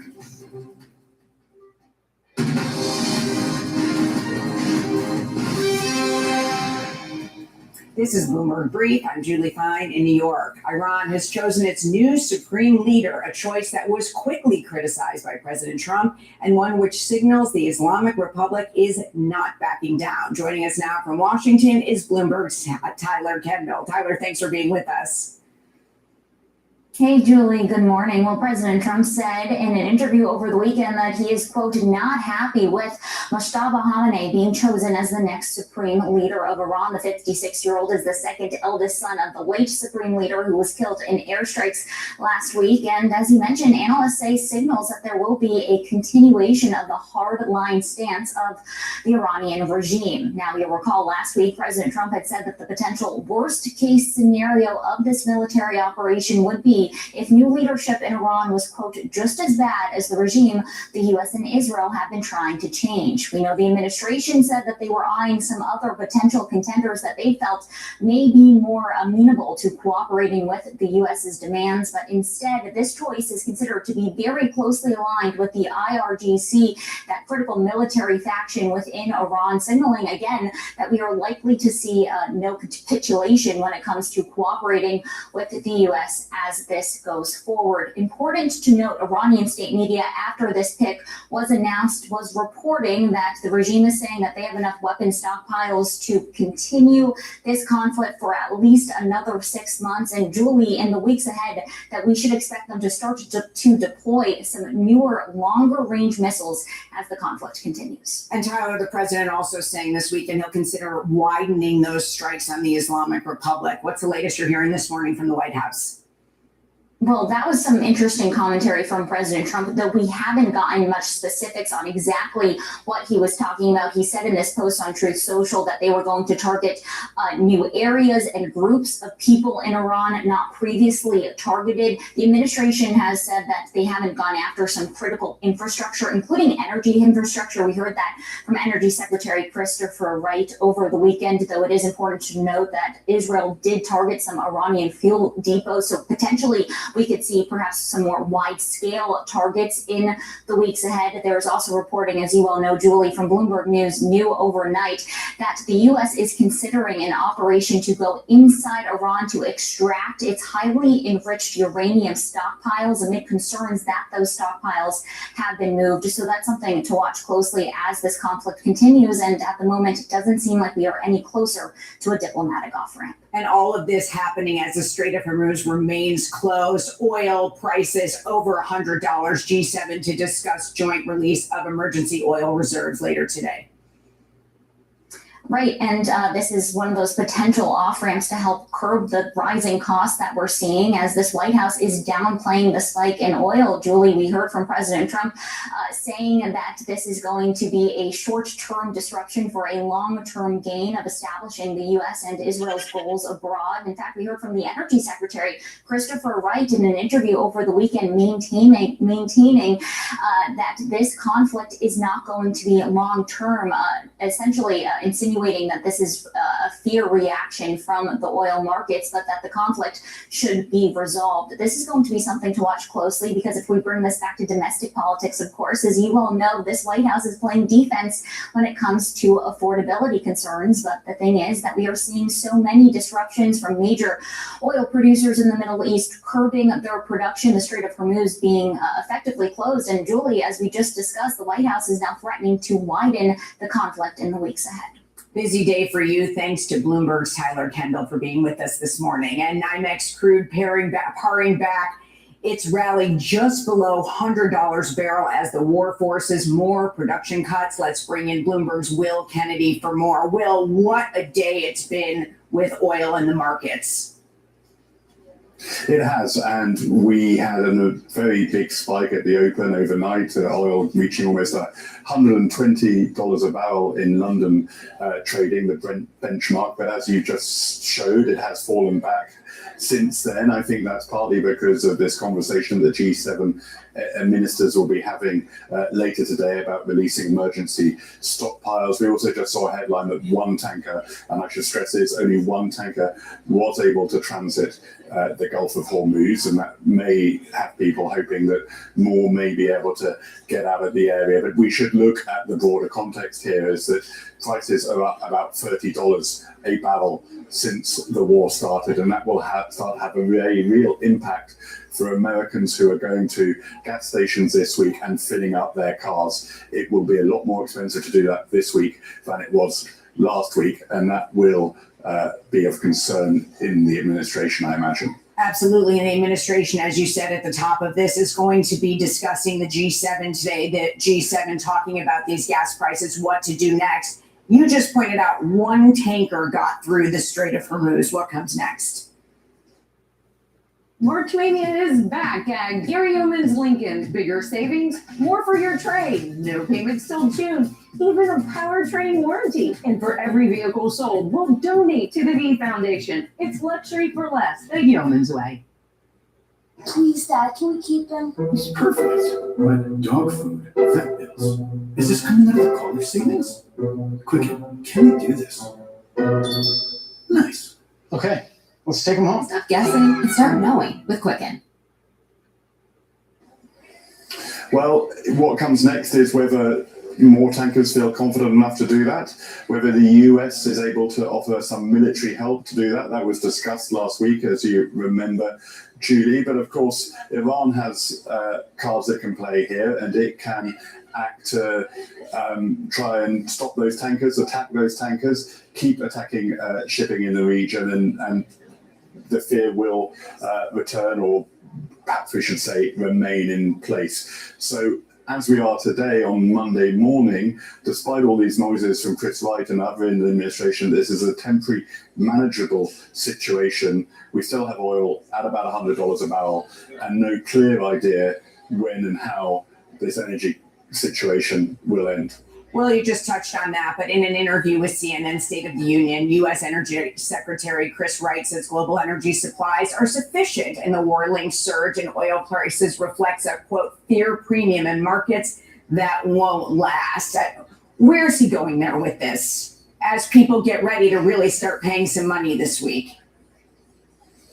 Well, I hesitate to use the word, but there is perhaps a certain complacency in his comments. There are pressure valves, and we are different to the 1970s in a couple of ways. The US obviously produces a lot more of its own oil and gas, and that will help at the margin, and prices in the US will stay a little lower than the rest of the world. But it is, at the end of the day, a global market with a broadly global price. We've talked about the G7 stockpile release. The other thing that the US could do is a unilateral release from its strategic petroleum reserve, which is designed for exactly like situations like this. It's not as full as it was, but it is still has plenty of oil, so that's something that we can look to. And the other thing that is happening is that Saudi Arabia appears to be doing a good job getting oil out of the Red Sea, diverting oil from the Persian Gulf to the other side and getting some flow. So there are things counteracting. Will it be enough? We'll have to see. Thank you. That's Bloomberg's Will Kennedy. And for more on the energy markets, Ed Morse of Hartree Partners joins open interest at 9 a.m. in New York, 1 p.m. in London. Coming up, we'll get you set for your trading week. This is Bloomberg.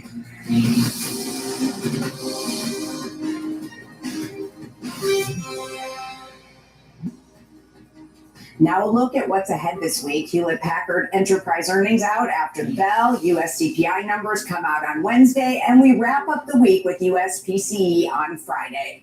Let's take a closer look at that markets once again. Morwenna?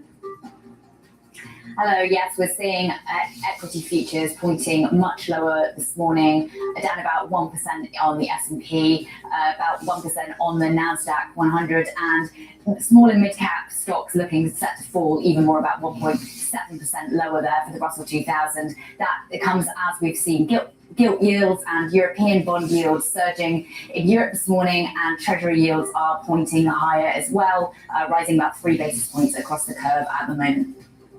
Morwenna Coniam, thank you so much. And that's it for Bloomberg Brief this morning. We appreciate you being with us, especially on this busy morning. This is Bloomberg.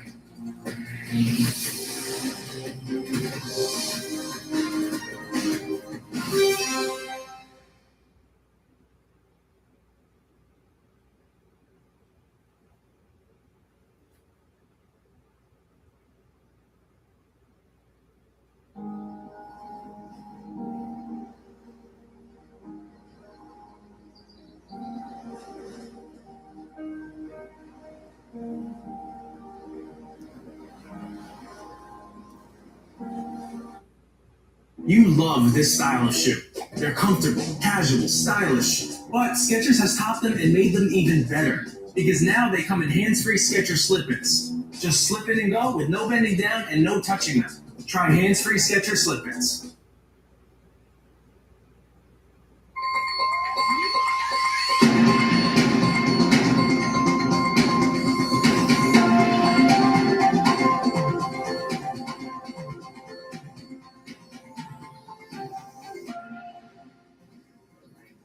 This is the Asia Trade. I'm Naval Hong in Singapore. I'm Heidi Stroud-Watts in Sydney. The top stories this hour. Oil markets are set for further chaos and crude soars above $100 a barrel. The war in Iran forcing Gulf producers to curb output and divert exports away from the Strait of Hormuz. Asian stocks are set to tumble. Iran picks the son of Ayatollah Ali Khamenei as its next supreme leader, taking over after his father was killed and attacked by the US and Israel. And President Trump said to be considering deploying U.S. special forces on the ground to seize Iran's near bomb-grade uranium amid uncertainty over its location. But first, lines crossing the terminal from the U.S. president talking about the oil prices and how short-term oil prices will drop away rapidly when the Iran nuclear threat is over. He's also talking about how it is an element of these elevated oil prices being a small price to pay for the U.S. at a time where, forget $100 a barrel, we are fast approaching 110 on both Brent and WTI after already what was a generational move last week in energy prices, where Brent soared 30%. That was about $20 a barrel. And this is coming against the backdrop of both the UAE, Kuwait, Iraq even cutting oil output. We're hearing about the Saudis diverting record amounts to the Red Sea terminals. The U.S. Energy Secretary also weighing in, saying that traffic in the Strait will resume relatively soon. And we're seeing U.S. stock futures also declining rapidly at the open, 1.5% down after about 1 hour of trading so far. And volatility has been climbing. Take a look at these stagflationary impulse concerns that are playing out in treasuries as well. Asia markets are pointing to big moves at the open as well. Heidi. Yeah, April, it cannot be understated, really, the broad impact that we see of this oil shock playing out for Asia as we open up for trading at the start of this week. Take a look at how we're tracking when it comes to that staggered open here in Sydney. We're expecting that big boost when it comes to energy stock, but really not much beyond that. Watching those oil companies, the likes of Woodside, Santos, some of the LNG names will be in key focus today across Asia. We see those gains as we see the potential exceeding of $110 a barrel for oil prices as we see those major producers curbing production due to the ongoing conflict. We're also watching, as you mentioned, the impact on sovereign bonds. Treasuries headed in one direction, really seeing that inspiration from Aussie bonds as well. 3-year yield jumping to the highest since 2011, I should say, on the back of the surge in the oil prices. Bond futures dropping as we see global yields trending higher as well. We're watching Japan stocks as well. Of course, a lot of those LNG names will be in focus, but in particular, we're watching for the implications of this oil price surge, energy prices weighing on the Bank of Japan. That really puts at risk a potential early hike from the BOJ. Well, Iran has chosen the son of Ayatollah Ali Khamenei to become its next supreme leader. Mojtaba Khamenei takes over after US and Israeli strikes killed his father, the first time the Islamic Republic has opted for hereditary succession since the 1979 revolution. Let's bring up Bloomberg senior editor Wendy Benjamin. And Wendy, great to have you with us. And we had confirmation that a successor had been chosen yesterday. We've had now confirmation of who that is. This was a name that was being floated in the days leading up to this. Was it a surprise, though, because there were other strong contenders within the establishment too? No, this really wasn't a surprise at all. This was the man that the U.S. really expected would take over for his father. As you say, it's the first generational succession since the 1979 revolution. And he seems to be the kind of guy who will continue in his father's footsteps in every way. And the Iranian Revolutionary Guard Corps, that is the elite military army that Iran has already pledged their loyalty to him. So I don't know if this is what President Trump had in mind in regime change. You know, he pointed out earlier this week that apparently U.S. and Israeli strikes had already killed the people that he wanted to take over Iran. And so this is what he's left with. And, you know, that leaves the U.S., even though the president, as you noted, said this is a short-term problem of the oil prices. But is the plan then to target Mojtaba Khamenei and then move on to the next guy and the next guy? We just don't know how they're going to achieve their aims here. What do we know, though, about Mojtaba and his closeness to the IRGC? And in some way, does that inform how long we can expect this conflict to continue as the strikes from Iran escalate? Well, the conflict will continue, we think, until Donald Trump is satisfied that Iran is incapable, or at least delayed, or at least he can tell us that he believes Iran is incapable of producing a nuclear weapon.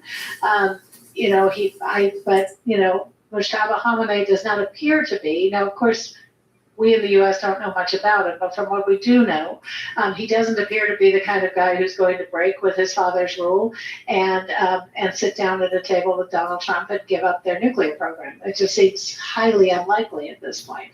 So the war will continue. He's probably he appears to be, at least, as anti-Israel as his father was.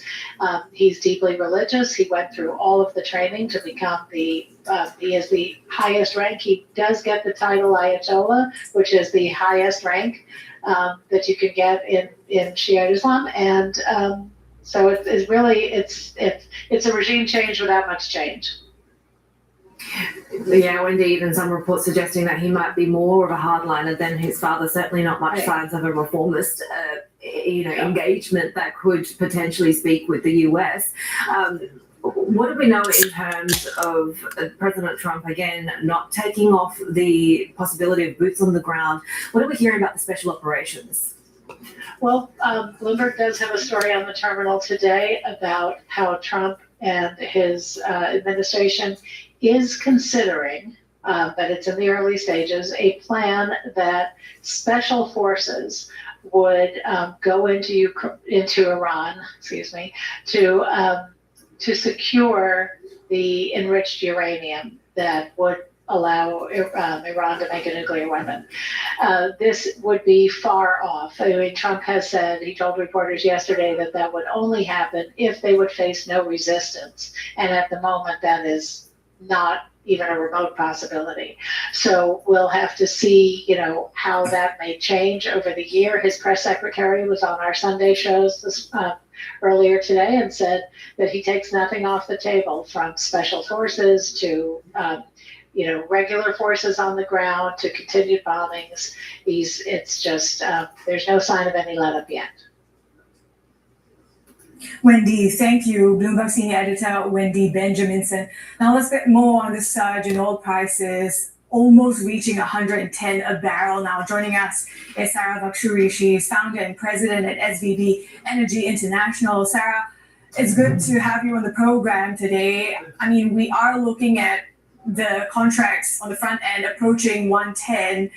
What can perhaps provide a sort of ceiling? Do you even see one with oil prices surging in such a manner? I do remember we had a discussion last week this time when the market was opening right after the war was broke between Iran, Israel, and US. So the market was in the range of 70, as you said, right after 1 week we are in about above 100. And last week the expectations of the market was this is going to end somehow soon, it's going to be contained. There was no expectations of sheer impact on the energy infrastructure in the region and also production of the region. So what has happened, even though that the energy market showed significant resilience, and comparing it with the previous oil shocks, let's say in 70s, we have some changes. We have obviously multiple suppliers in the market, US oil going from different routes, the alternatives that are not passing through the Strait of Hormuz, diversity in the market, diversity of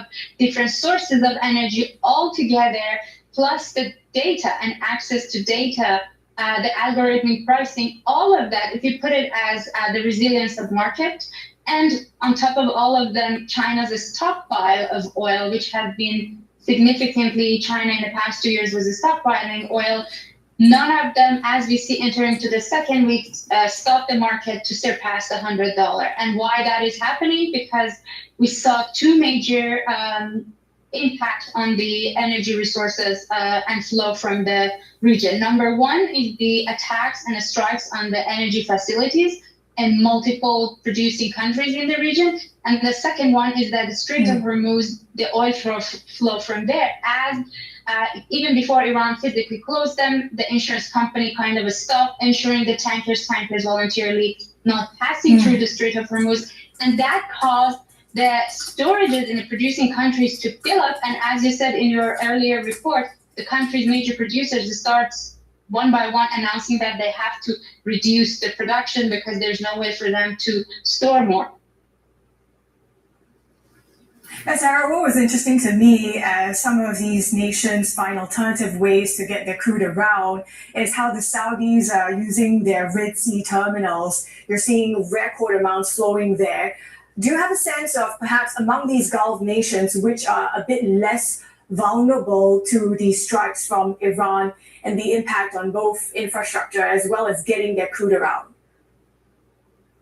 Again, I like to distinguish these two from each other in terms of flow of energy. Definitely Saudi Arabia has the highest resilience because of the access to Red Sea, UAE to a certain degree, but in terms of the energy assets being secure from the strikes, there has been some interesting things happening last week. So the first day of the strikes on energy infrastructure, Iranian foreign minister came to the media and said that the Iranian military, since the major commanders have been killed, is acting independently and in isolation, suggesting that already, whoever is ruling the country, the president, the foreign minister, they have no access to the military. They are attacking and striking based on initial guidelines they had for defending the country when they go into the survival mode. Then toward the end of the week, we had Iranian president apologizing from the neighboring country and saying that this is not going to happen again, and they are going to contain they're going to prevent any strike. However, the strikes from US and Israel on Iran have been intensified. They target Iranian refineries, the energy storages, and also a water desalination plant in Qesh, which later, when it was approved that the strike happened from Bahrain, Iranian retaliated on water desalination plant in Bahrain. So not only energy infrastructure, but food security, because a lot of the food to the region comes from the Strait of Hormuz, and also water security. There is a lot of uncertainty around it. And again, as U.S. is intensifying its attacks and strikes against Iran, all of this is just intensifying the risks against these countries, as Iranian government is trying to reach out to the neighbors and try to somehow contain the situation. The more, the higher the intensity of the attacks gets against Iran, the higher percentage of potential attacks on energy infrastructure, water infrastructure increases in the region, which is really unfortunate. Sarah, we heard on Truth Social from President Trump talking about the short-term price to pay being a short-term elevation in oil prices. We also had the Energy Secretary trying to reassure markets. Take a listen. We have that oil. We have the world is very well supplied with oil right now. The United States is a net oil exporter. We're a net natural gas exporter. We are suffering high prices, not in natural gas, but in oil, because it's a globally connected market. We're communicating with our allies abroad. The oil is there. You're seeing a little bit of fear premium in the marketplace, but the world is not short of oil today or natural gas. Milton loves rocks, so he bought a .rocks domain name with Squarespace, so you can see his rocks and buy his rocks and sit on his rocks.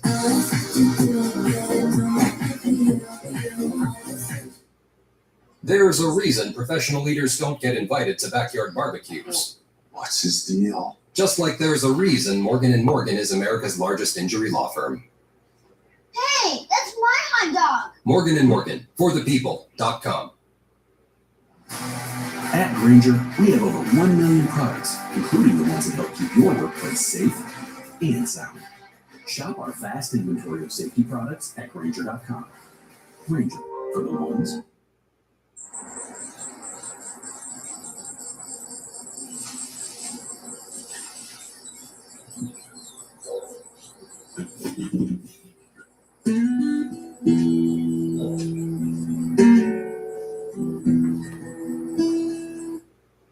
So do you agree with that assessment? And internally within the US, how quickly can US shale ramp up?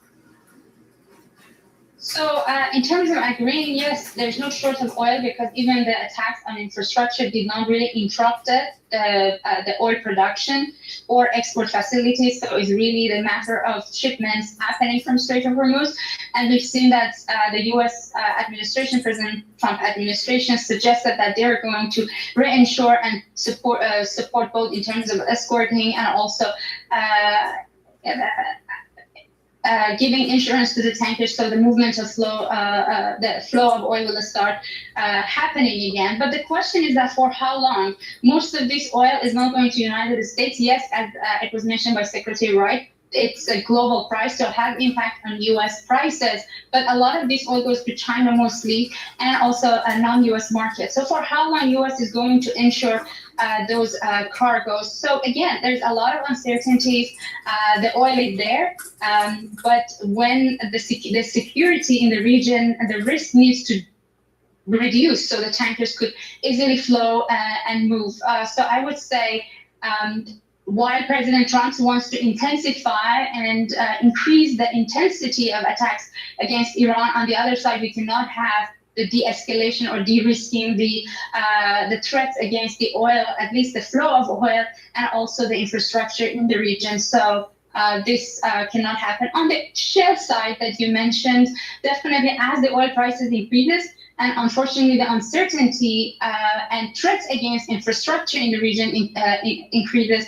On the other side, it quickly incentivizes the investment in the shale and also Venezuela, because now they're perceived as a very low-risk investment at higher prices. So depending on how long these higher prices and the risk in the region is going to persist, it's going to be a big gain in terms of investment for shale and Venezuela, which is kind of Western Hemisphere's energy supplies and production, also export. But again, what we see again with the leadership change in Iran and President Trump's announcement for. Sarah, we're going to have to leave it there. We really appreciate your time for us, though. Sarah McDrew, founder and president at SBB Energy International. Coming up much more on how Asia is navigating the fallout from the war in Iran, the surging oil prices. We'll be speaking to Vanguard about inflation risks later this hour. Plus, a closer look at the energy impact on Japan with the Foreign Policy Research Institute. Much more ahead. This is Bloomberg.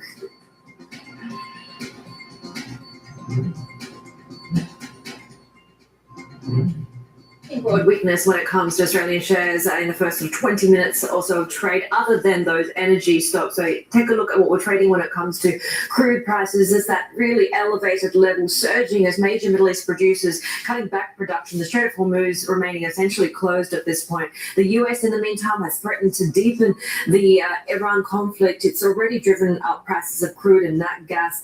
We're seeing that surge continuing into the Asian session. Of course, all of this is flowing through to fears of a more elevated, faster pace of inflation, in addition to the cooling that we saw in the US labor market data on Friday, potentially cause for concern as to what central banks will have to do from here. Some winners, though, clearly will be the energy names. You can see the likes of Woodside Energy, Santos surging in the early part of the trade, advancing after we saw that oil spike above $100 a barrel there. We've also heard that the UAE, Kuwait have started cutting back on output.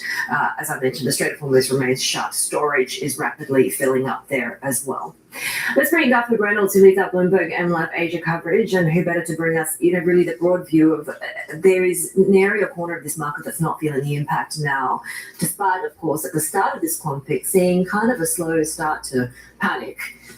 Yeah, the markets were slow to price in anything even approaching a worst case scenario on as far as how long the conflict might last and how disruptive it would be. There were plenty of doubts as to whether a closure of the Strait of Hormuz, which only carries a fifth of crude supplies for the globe and a significant proportion of natural gas, that would be enough to seriously disrupt global supplies and send crude significantly higher. Those doubts have been wiped away now, so you've got investors rushing to price in something that they really had not perceived as a long-term threat. We have, after all, had years of lessons for dip buyers that big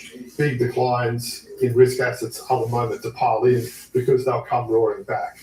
It doesn't look like there's going to be a roaring back scenario for risk assets for at least a while, the way things are positioned now. We were hardly paying attention to payrolls until they came and surprised the market. That, in addition to more elevated inflation prospects, where does that leave the Fed and really other central banks as well? Well, it leaves the Fed very much sidelined. Concerns about this level of labour market weakness would seem to keep them away from hiking rates, you would imagine, unless things get even worse. But by the same token, what's going on with crude, and there's been a significant increase in inflation expectations for the US, that tells you that they're not about to cut interest rates, certainly not this meeting. So, yeah, the Fed is going to be sidelined. It's going to be facing a very difficult set of outcomes. For the rest of the globe, it's just central bankers being pushed towards hikes. ECB hikes are being priced in. Garth, we have those data points out of the US this week following on the jobs data, right? Some inflationary clues that are set to come through. But I wonder what's your sense of, amid all this, the extent in which we're going to see a really bad open for the likes of Japan as we watch for, the energy factor being a bigger consideration for markets? Oh, absolutely.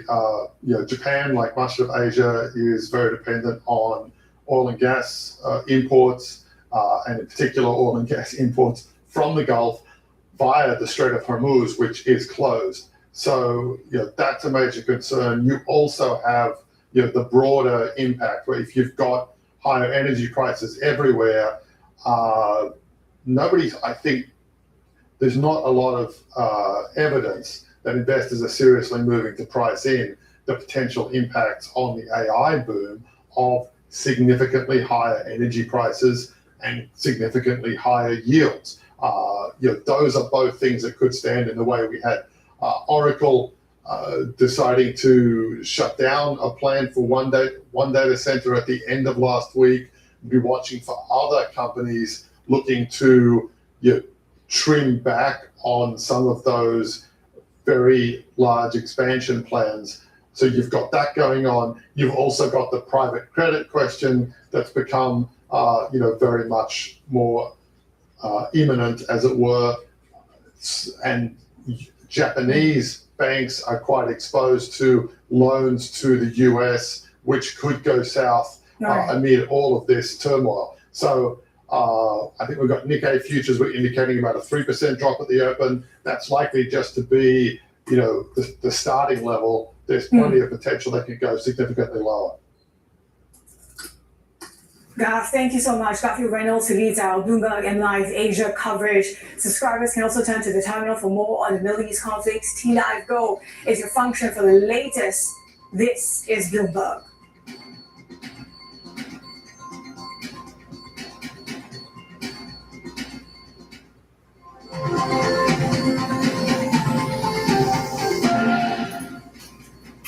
Take a look at Australian bonds. Of course, we're seeing that impact when it comes to Treasury futures there as well. Bond futures dropping as we see oil sending global yields higher. Just one aspect of this global oil impact that we see as the market continues to deepen the chaos of $100, $110 a barrel oil there. We've seen the war really adding to this surge in oil prices. Brent climbed 30% last week, looks set to surge even further this week.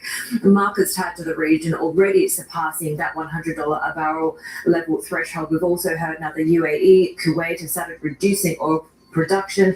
Others may soon follow as storage fills up. Tankers are not going through the Strait of Hormuz, which is essentially inaccessible at this point. We're seeing the impact when it comes to bond markets at the moment, particularly when it comes to that 3-year contract falling 9 basis points, 10 years down 7 basis points for the Aussie. The Aussie also gaining there as we do expect sort of more commentary away from central banks as to how they plan to deal with this perceived inflation spike as a result of higher energy prices. More ahead on the Asia trade. This is Bloomberg.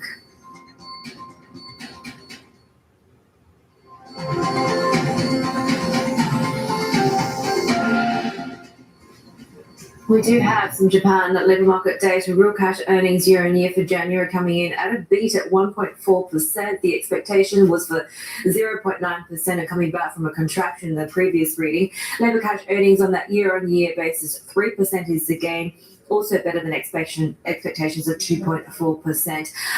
When it comes to that faster pace than expected, we were already expecting that boost driven by hefty winter bonuses, some pretty solid corporate profits behind that as well. But that year-on-year pickup, as well as the real and the underlying readings, they're both stronger than expected. We do expect that the Bank of Japan's preferred measure, which takes out some of those sample changes, also continues to improve when it comes to continuity in this data as well. So that same sample data point at 1.9%, a little bit softer than expectations there. So whether the Bank of Japan will take this as an early signal that wage negotiations could see strong increases, of course, so much of this when it comes to what we could get from the Bank of Japan, the risk to that next round of hikes could potentially be driven by what we see in oil markets at the moment, April, and the elevated expectations for inflation. Indeed, and our next guest warns that many Asian economies could face higher inflation and slower growth if oil prices continue to climb. Joining us now is Tian Wang, Chief Asia Pacific Economist at Vanguard Group. Tian Wang, great to see you. So I wonder, what is your take first at $110 a barrel of oil, which we are now within reach of? What's that going to mean in terms of the scenarios for Asian economies, both on growth and inflation? Good morning. Thanks for having me here today. I think, in terms of the macro impact, there is no doubt that higher oil price is actually a stagflationary shock, to most of the economies, it's negative for economic growth and it's going to lift the inflation higher. But I would say in terms of the actual magnitude of the impact, it also depends on how long the oil price will stay at the current level, right? So that duration of the higher oil prices actually matters as well. We estimate that, for Asian economies in general, because this region is particularly vulnerable because most of them are, rely heavily, if not entirely, on imported oil and also heavily reliant on the supply from Middle East. We do estimate that every 2% of increase in oil prices will lead to about, say, 10 to 20 basis points lower in GDP growth and 20 to 40 basis points higher in headline inflation. So the impact is indeed there if the higher oil price is going to last. But of course, I would say every country is different. You're not just moving, you're moving in the right direction. How am I going to play soccer in Connecticut? When life changes lead to tax changes, don't navigate it alone. Get expert guidance from the tax pros who know the way. Shrinking, now streaming on Apple TV. Gabrielle turned her passion into a thriving business with Hostinger. Now it's your turn to take your idea online. Create and launch your website in minutes with Hostinger AI and get everything you need to grow all in one place. From domains and hosting to emails and 24/7 support.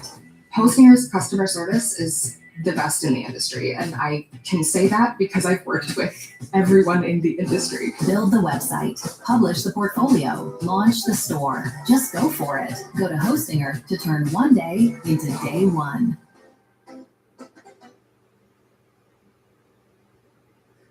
On that note, it's perhaps also worth unpacking. We know how consumers' fear of inflation can also tend to drive these price pressures. We're hearing in parts of Asia, people are lining up at pumps. What is that aspect going to mean for the pressures we see in prices? Yeah, I think, there's direct and indirect impact, right? And I think what you were describing is also this kind of inflation expectation, that actually can push the prices further up.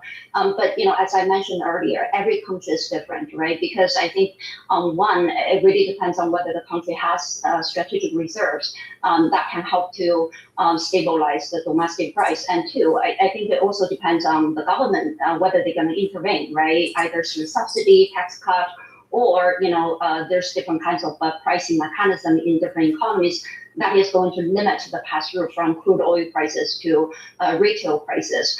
And I think for Asia, the good news actually is that most of the economy actually at this moment experience low inflation, right? And domestic demand is pretty weak. So on that front, I think when central bank looking at that, I don't think high inflation is going to be their primary concern this moment. So to that extent, I don't think they are going to react to the higher inflation by aggressive tightening the monetary policy. So to that point, do you think that it will be some time before we see a reaction from central banks in terms of how they tweak policy settings? Well, I think that let's put it this way, regardless what they plan to do, right? Either they plan to hike or cut. I think at this moment, all central banks are going to be more cautious with any move in the near term because of this heightened uncertainty, right? Geopolitical uncertainty, higher oil prices. I mean, obviously, stagflation and shock are always going to put central bank in a very difficult situation. But given the uncertainty at this moment, I think their best strategy is just to wait a little bit, right? Wait for the dust to settle. So I think you do see last week, for example, central bank in Malaysia, they actually turned, more dovish. And then, like Singapore, right? We think they are actually the more hawkish one in this region. I don't think they are in a rush to tighten. Central bank in India and Korea probably will stay on an extended pause. And central bank in Thailand and Philippines, they plan to cut. We expect them to cut, but we also think they probably also will take a little time to observe what's going on before they, start the next cut. When it comes to the PBOC settings and the Chinese government, we know that China has large exposure to Middle East energy, but are there also strategies and buffers in place there? Because we also know that they have pretty significant reserves. Yes, I think, for China, we actually estimated the impact on economic growth will be rather limited, right? We only estimate about 5 basis points lower growth for every 10% of oil price increase. I think part of that is because China, one, as you mentioned, strategic reserve they have been building over the past several years, and two, I think China really diversified the imports market for oil, right? So when we talk about Middle East, it's about 40% of China's total imported oil. And the other thing is that in recent years, I think China also, was moving very aggressively with the green transition, right? So those green energy actually is now accounting for 20% of China's energy consumption compares to 15% in 2019. So I think all of that actually helped to alleviate some of the impact from higher oil prices. And I also would expect that yes, fiscal policy will actually be ready, right, to limit the impact on oil price, crude oil prices, the impact on households. Aside from the energy security angle, talk to us also about the trade angle, given how the Straits traffic's pretty much halted. Asia's economies, many of them are, reliant on exports. Yes.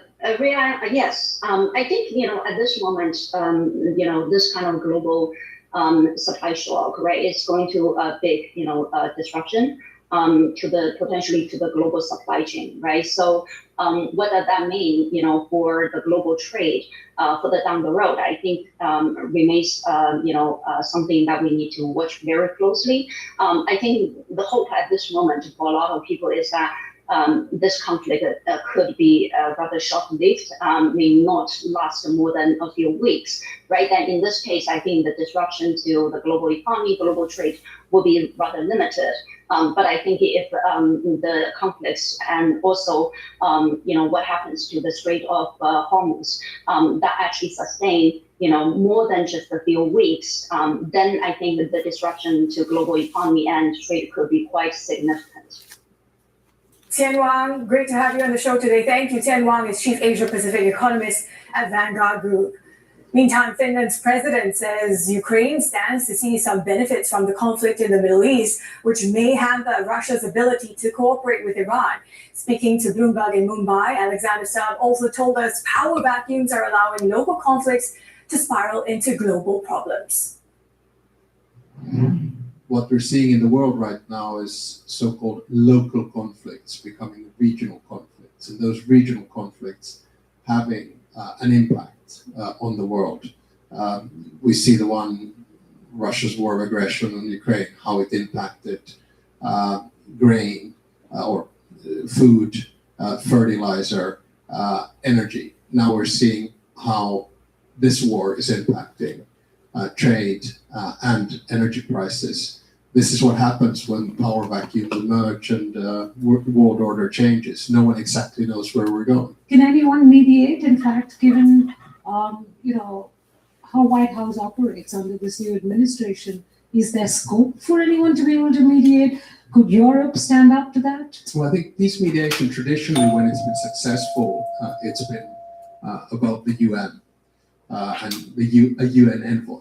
The previous state visit here to India by the Finnish president was by Matti Ahtisaari, who was a great peace mediator. He was here 30 years ago and received the Nobel Peace Prize in 2008. And he was a firm believer that he needed a mandate. Now there's no one that can give you a mandate to mediate, and I just don't see that happening. You spoke of the economic costs of war. We're already seeing it in the first order effects in terms of supply chain disruptions, the impact on crude prices, well above 90, briefly yesterday. What else were you counting in as the economic cost of war? Can you elaborate for us? Well, if you start with the basic, it's just the basic idea of how much does a missile cost, or how much does it cost to defend a missile? And here, some of the estimates that I've heard of the first week of the war in Iran is roughly $40 billion. And if you then look at the cost of war in Ukraine and Russia, Europe is paying something to the effect of 45 billion this year, 45 billion next year. And if you look at the total expenditure that Europe has given to Ukraine, we're talking somewhere between 250, 300 billion euros. So that, to a certain extent, is the cost of war. But then to start monetizing it in some kind of an Excel sheet, I mean, at the end of the day, the most fundamental question that you can pose is, what is the cost of a human life? In Russia's war of aggression in Ukraine, we're talking about over 1 million dead or wounded. Of course, the loss in the war in Iran is so far much, much smaller, but nevertheless, it's indispensable. You can't put a price tag on it. Then, of course, I know there are a lot of business leaders, so they're looking at things from their business perspective. What is going to be the market impact of this? What's going to be the impact of energy prices? And we don't know. Had someone told me that the cost of COVID is going to be X, Y, and Z, I would have probably doubted it. And I simply don't know where this is going to go. Finnish President Alexander Stubb there speaking to Bloomberg's Manika Doshi in Mumbai. Well, China's foreign minister says 2026 could be a landmark year for ties with the United States. Wang Yi was speaking at a news conference on Sunday, even as US and Israeli strikes continued on China's strategic partner, Iran. Our China correspondent, Min Min Lo, joins us now from Beijing. And maybe it was a surprisingly buoyant tone from Wang Yi. Is there any indication that we'll see the upcoming leadership summit move ahead? Yes, Heidi, I think all signals point to that summit likely moving ahead, because one of the first things that Wang Yi said in the press conference is that head of state diplomacy is irreplaceable. And that is a signal that China will likely appreciate that face time with President Trump to iron out all the plethora of issues that they have to work through. Iran was, of course, in focus, but China didn't offer anything more than rhetorical support, although Wang Yi did make a veiled dig at the United States, saying that major countries have to play a constructive role. But when it comes to US-China, as you said, it's surprisingly buoyant, optimistic tone from him, saying that this is a landmark year for sustainable development of ties if both sides remain sincere. And he also said it was heartening to see the two leaders making a good example of holding good interactions at the very high level. He said all that's needed to be done now is to make thorough preparation, to make a conducive atmosphere and environment to manage the differences. So I think this really shows you that China seems unlikely to let the Iran conflict overshadow or knock the US-China relations off course. Does it also mean, Min, that we can expect some deal-making activity when the two actually meet, if they do meet? What do we know about Boeing being brought into the equation here as well? Yeah, of course, there's a lot on the agenda, right? And we're hearing from sources that Boeing could be close to a deal to sell 500 next 737 aircrafts to China. And if this comes through, it would be a major breakthrough because it would end a lengthy drought in Chinese purchases of Boeing aircraft since Trump's first term in power. We understand that there is another deal separately being negotiated as well, a sale of another 100 or so wide-body aircraft, but this could be concluded later and may not be part of that summit between Trump and Xi. But the fate of this company has been very much tied to how the geopolitical winds are blowing, because President Trump has been known to use the playmaker to sweeten trade deals. And of course, this is going to be part of the agenda, and sources have said that it is not finalized. It could be scuttled, especially if talks hit an impasse. Of course, other things on the agenda would be soybean purchases, whether that trade truce would be extended and maintained as it is, and of course those trade restrictions, export caps on H200 chips to China as well. Min, thank you. Bloomberg's reporter Min Lo in Beijing for us. More ahead on the Asia trade. This is Bloomberg.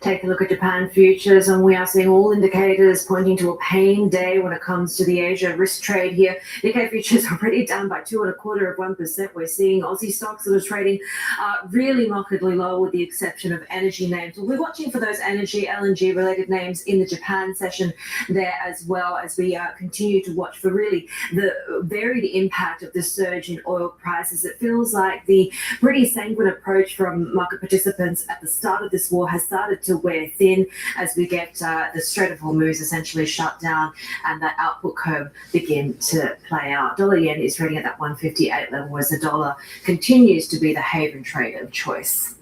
The Japanese government is reportedly considering a release of crude oil from the nation's strategic petroleum reserves as the Middle East crisis deepens. That follows a request from the nation's refiners. Meanwhile, Canadian Prime Minister Mark Carney pledged to expand energy trade with Japan during a visit to Tokyo last week. Let's get more from Shihoko Goto, who is the director of the Asia program at the Foreign Policy Research Institute. Really great to have you with us. So tell us, in your view, as to what we're watching for in terms of rhetoric from the leadership in Japan. What are the biggest risks at this point, particularly when it comes to that Middle East exposure? Right. Well, words matter in Japan, and the Japanese government is going to be very careful not to overtly criticize the U.S. attack on Iran. Its focus is to talk about, one, that Japan is against Iran's nuclear ambitions, but at the same time, it wants to promote itself as the upholder of the rule of law. And so there is great unease in Tokyo that the United States has not consulted with its allies and partners, including Japan, and that this is not going to be a situation as it had been in Iraq, for instance, in 2003, where Japan was part of the coalition of the willing and supporting U.S. efforts in the Middle East. What sort of weight do you think the diplomatic relationship between Japan and the US holds when it comes to potentially having any kind of ability to sway the strategy here, particularly when it comes to implications for the Asia Pacific? We know that any kind of prolonged Middle East distraction would have serious implications strategically, security-wise, for this region. Absolutely. So Japan actually does not see itself as a middle power. It is proud that remains the fourth largest economy in the world.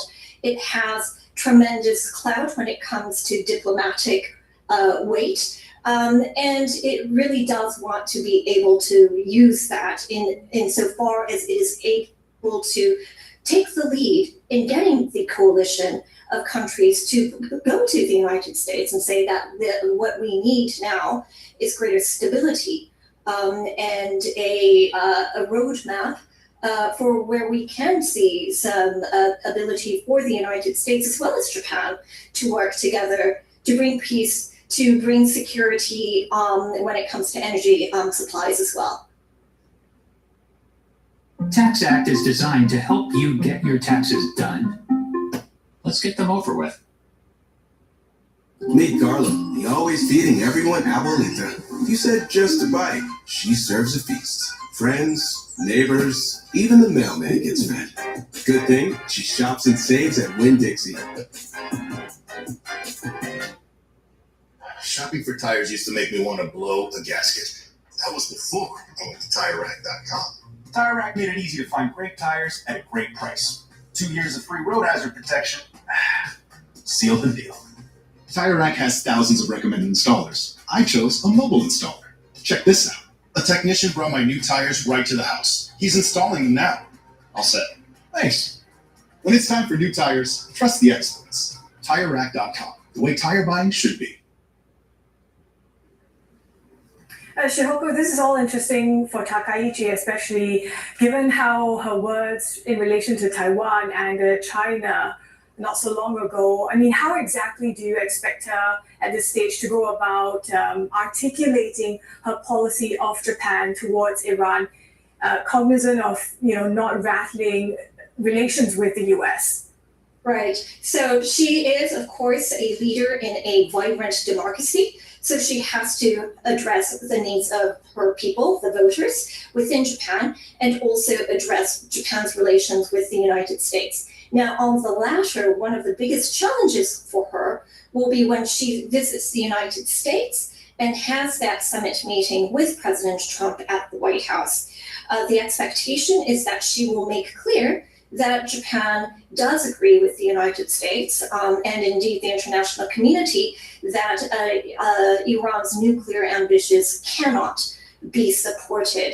But at the same time, she will have to walk carefully about talking about the United States actually having to work together with other countries. And we are unclear as to what the end goal of the United States may be when it comes to Iran. But whatever the goal, the US goal may be, it will be stronger when it works more closely with Japan and other like-minded countries as well. Shihoko Goto, Director of the Asia Program at the Foreign Policy Research Institute. We appreciate your time.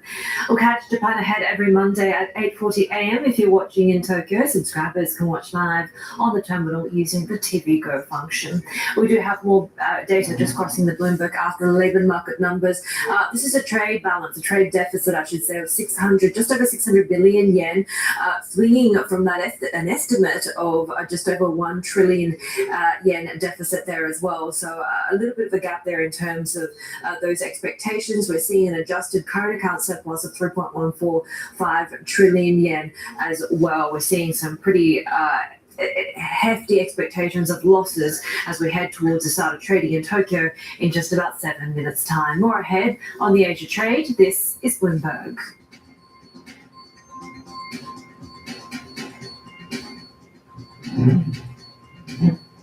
Let's take a look at how Asia is shaping up as we see double-digit surges in both Brent and WTI contracts of energy. And this is, of course, hovering near the 110 level. And given these energy shocks, it's really interesting to see how this is coming against the backdrop of last week, don't forget, on Friday, it was already a wobbly close on Wall Street. You had some of these concerns about AI investments being pulled back, private credit as well, now entering the equation. And this is the setup you're looking at for Asia, where the chip makers are expected to slump at the open. South Korea markets pointing to steep declines, and we're already seeing those declines underway in Australia. We'll watch the open in Japan as well, given how the yen has weakened. That hasn't helped stocks there. This is Bloomberg.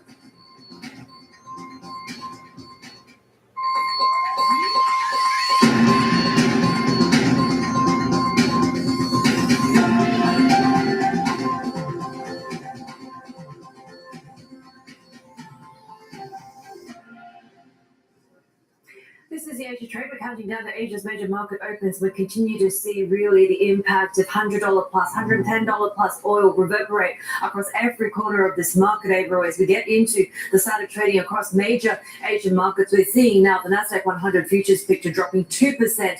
These oil spikes, the impact of the elongated war now really having that broad impact. Yeah, we are in week 2 of the war. Oil price surge is front and center as we've seen both contracts on Brent and WTI on the front end hovering just below the 110 handle, and the concerns about the stagflationary impulses is going to pose for economies, Heidi. And pose for central banks, right? And Japan is really front and center in terms of the risks of monetary policy for the Bank of Japan, given the ever now more complicated economic backdrop of more elevated inflation risks. Take a look at how we're going into the start of trading. Futures saw that big drop when it comes to the Nikkei topics. We are seeing losses of almost 2% for both of those markets as we just get online. We'll be watching in particular those energy names, as we've seen those as really one of the scant sectors to see gains, with the Australia session now underway for about an hour. We'll be watching the LNG stocks trading in Japan in this session. We're seeing dollar yen at that 158 level. The dollar remains a haven trade of choice at this point. That's also seeing a negative impact on the likes of gold as well. Also watching sovereign bonds, given the big moves that we've seen in treasury futures as well as Australian bonds so far in the morning session. Switching it up to Korea, because we're also seeing that double whammy of the tech sell-off in the US session overnight, and that's really playing into some of the big Korean heavyweights trading there, including the likes of Samsung in focus today. The Kospi off by close to 7% at this point. The Kosdaq also seeing some pretty hefty losses at this moment as well. Samsung down by 7.8% at the start of this session overall.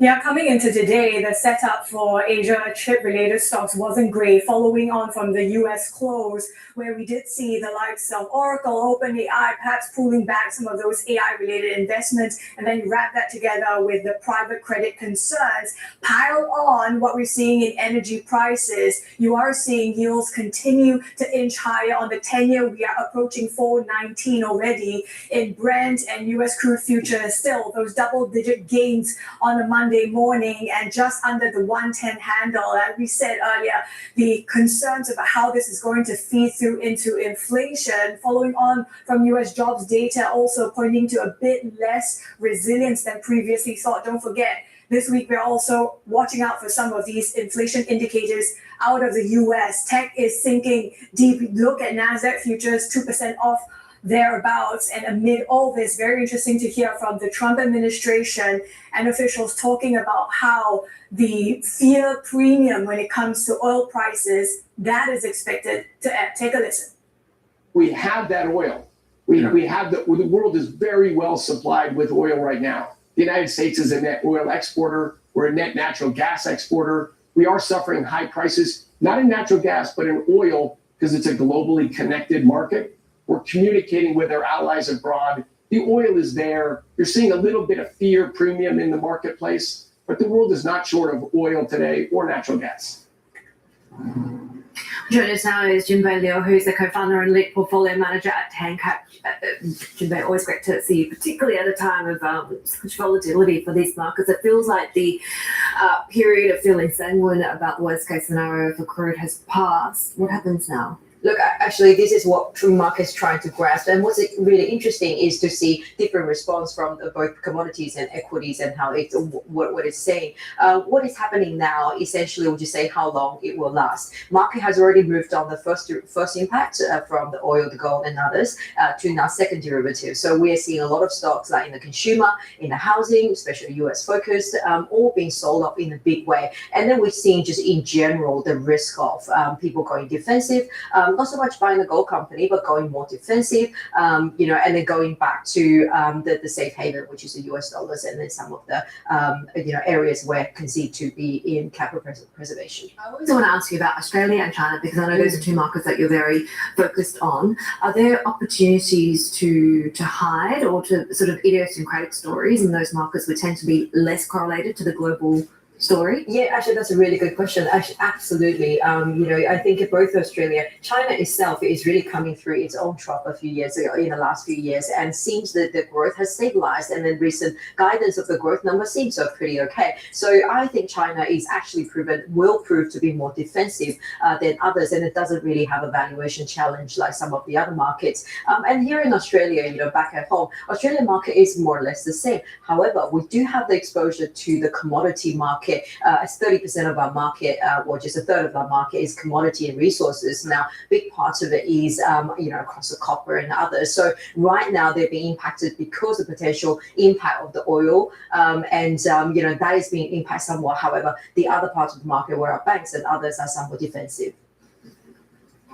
Yeah, Junpei, as we speak, we've seen, of course, how the Nikkei has extended those early losses. We are now almost 3.5% down on the Japanese benchmark. I wonder, what do you see as the net effect for Japan at the time where this is also clouding the outlook for the BOJ?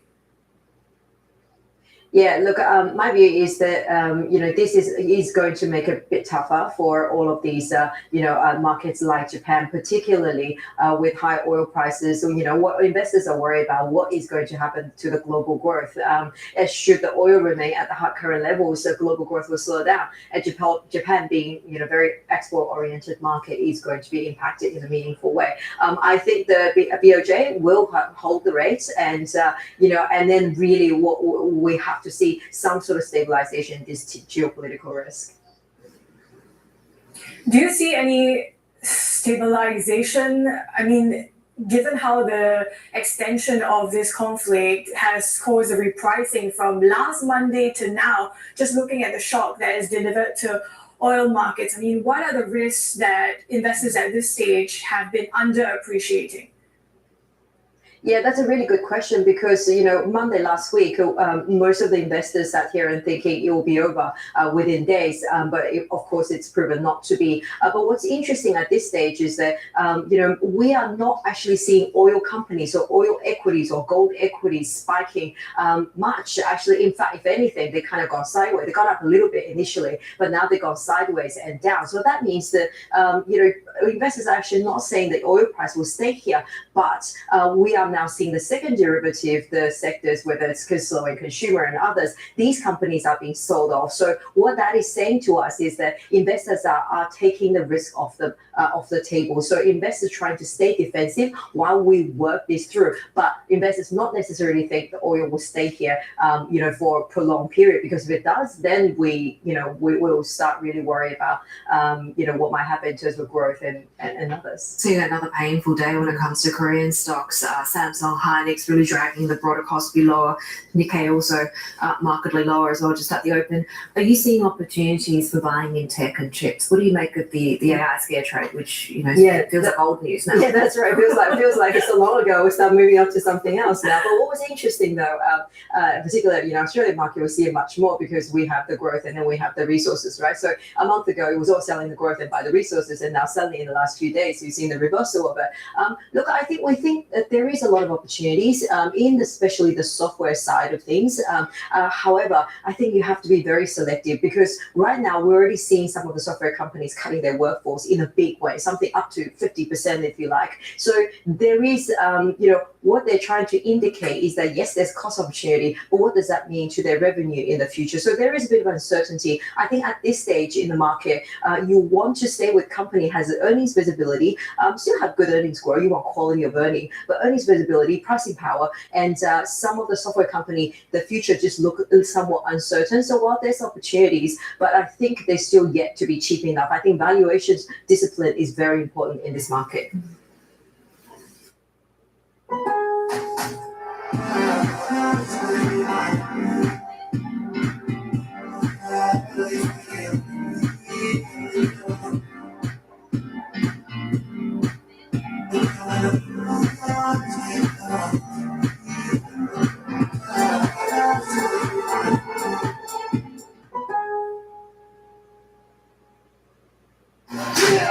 There's a reason the Karate Master was the #1 salesman in the lumber department.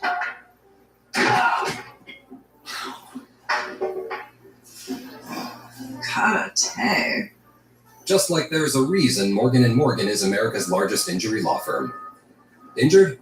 With over $25 billion recovered for our clients, there's a reason to go big. Morgan & Morgan, America's largest injury law firm. Junpei, we're seeing the South Koreans briefly halting their Kospi program trading as futures drop is something that has been recurring in the past couple of trading sessions. What to you is an attractive entry point for South Korea chip-related stocks, for example?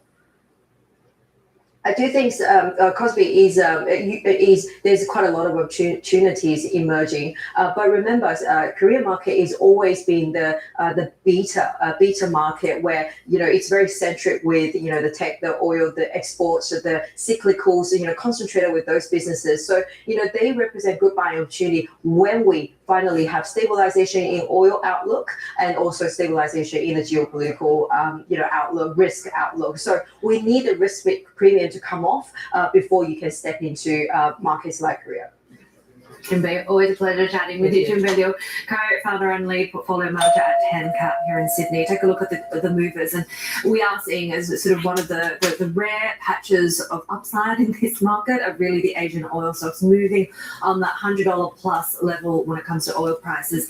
In Japan, we're watching Inpex Corporation up by about 2.3% there, and in Australia, we see sustained gains for the likes of Santos, Woodside, as well as some of those other LNG names on watch as well.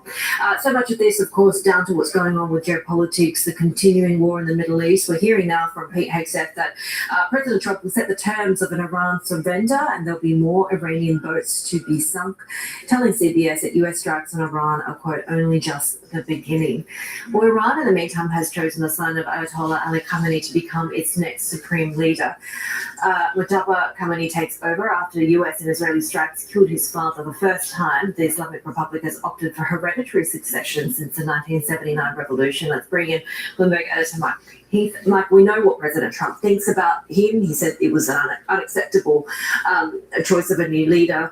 What do we know about him? Because there's some reports suggesting that he may be even more conservative and harder line than his dad. Yeah, hi. There's a good profile actually that's come out on Bloomberg that looks at some of these issues.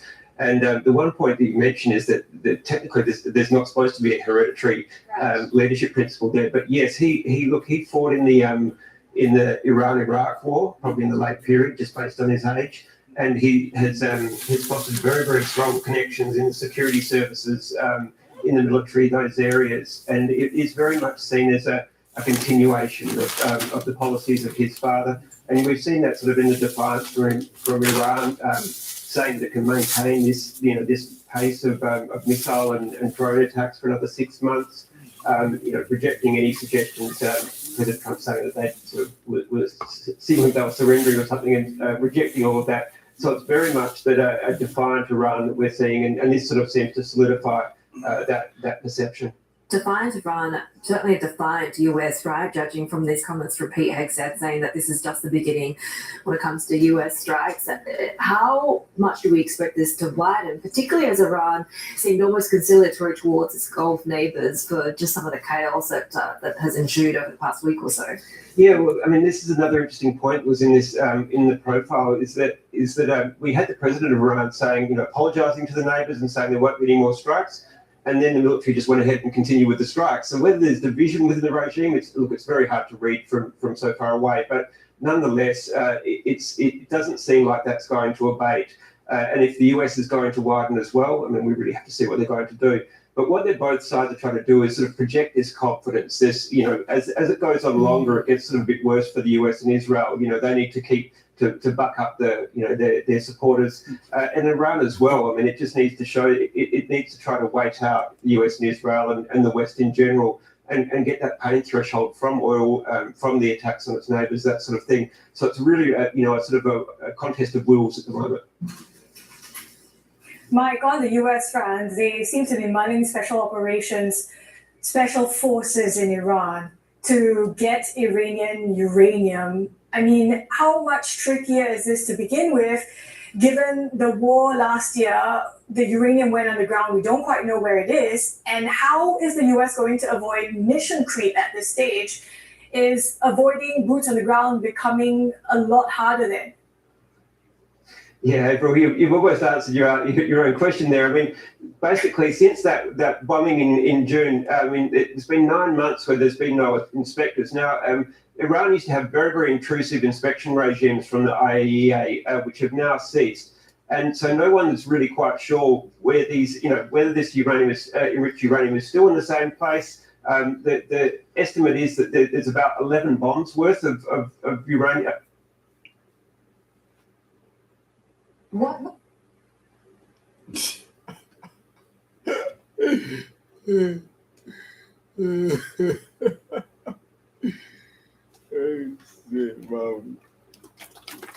Hi, Elsa.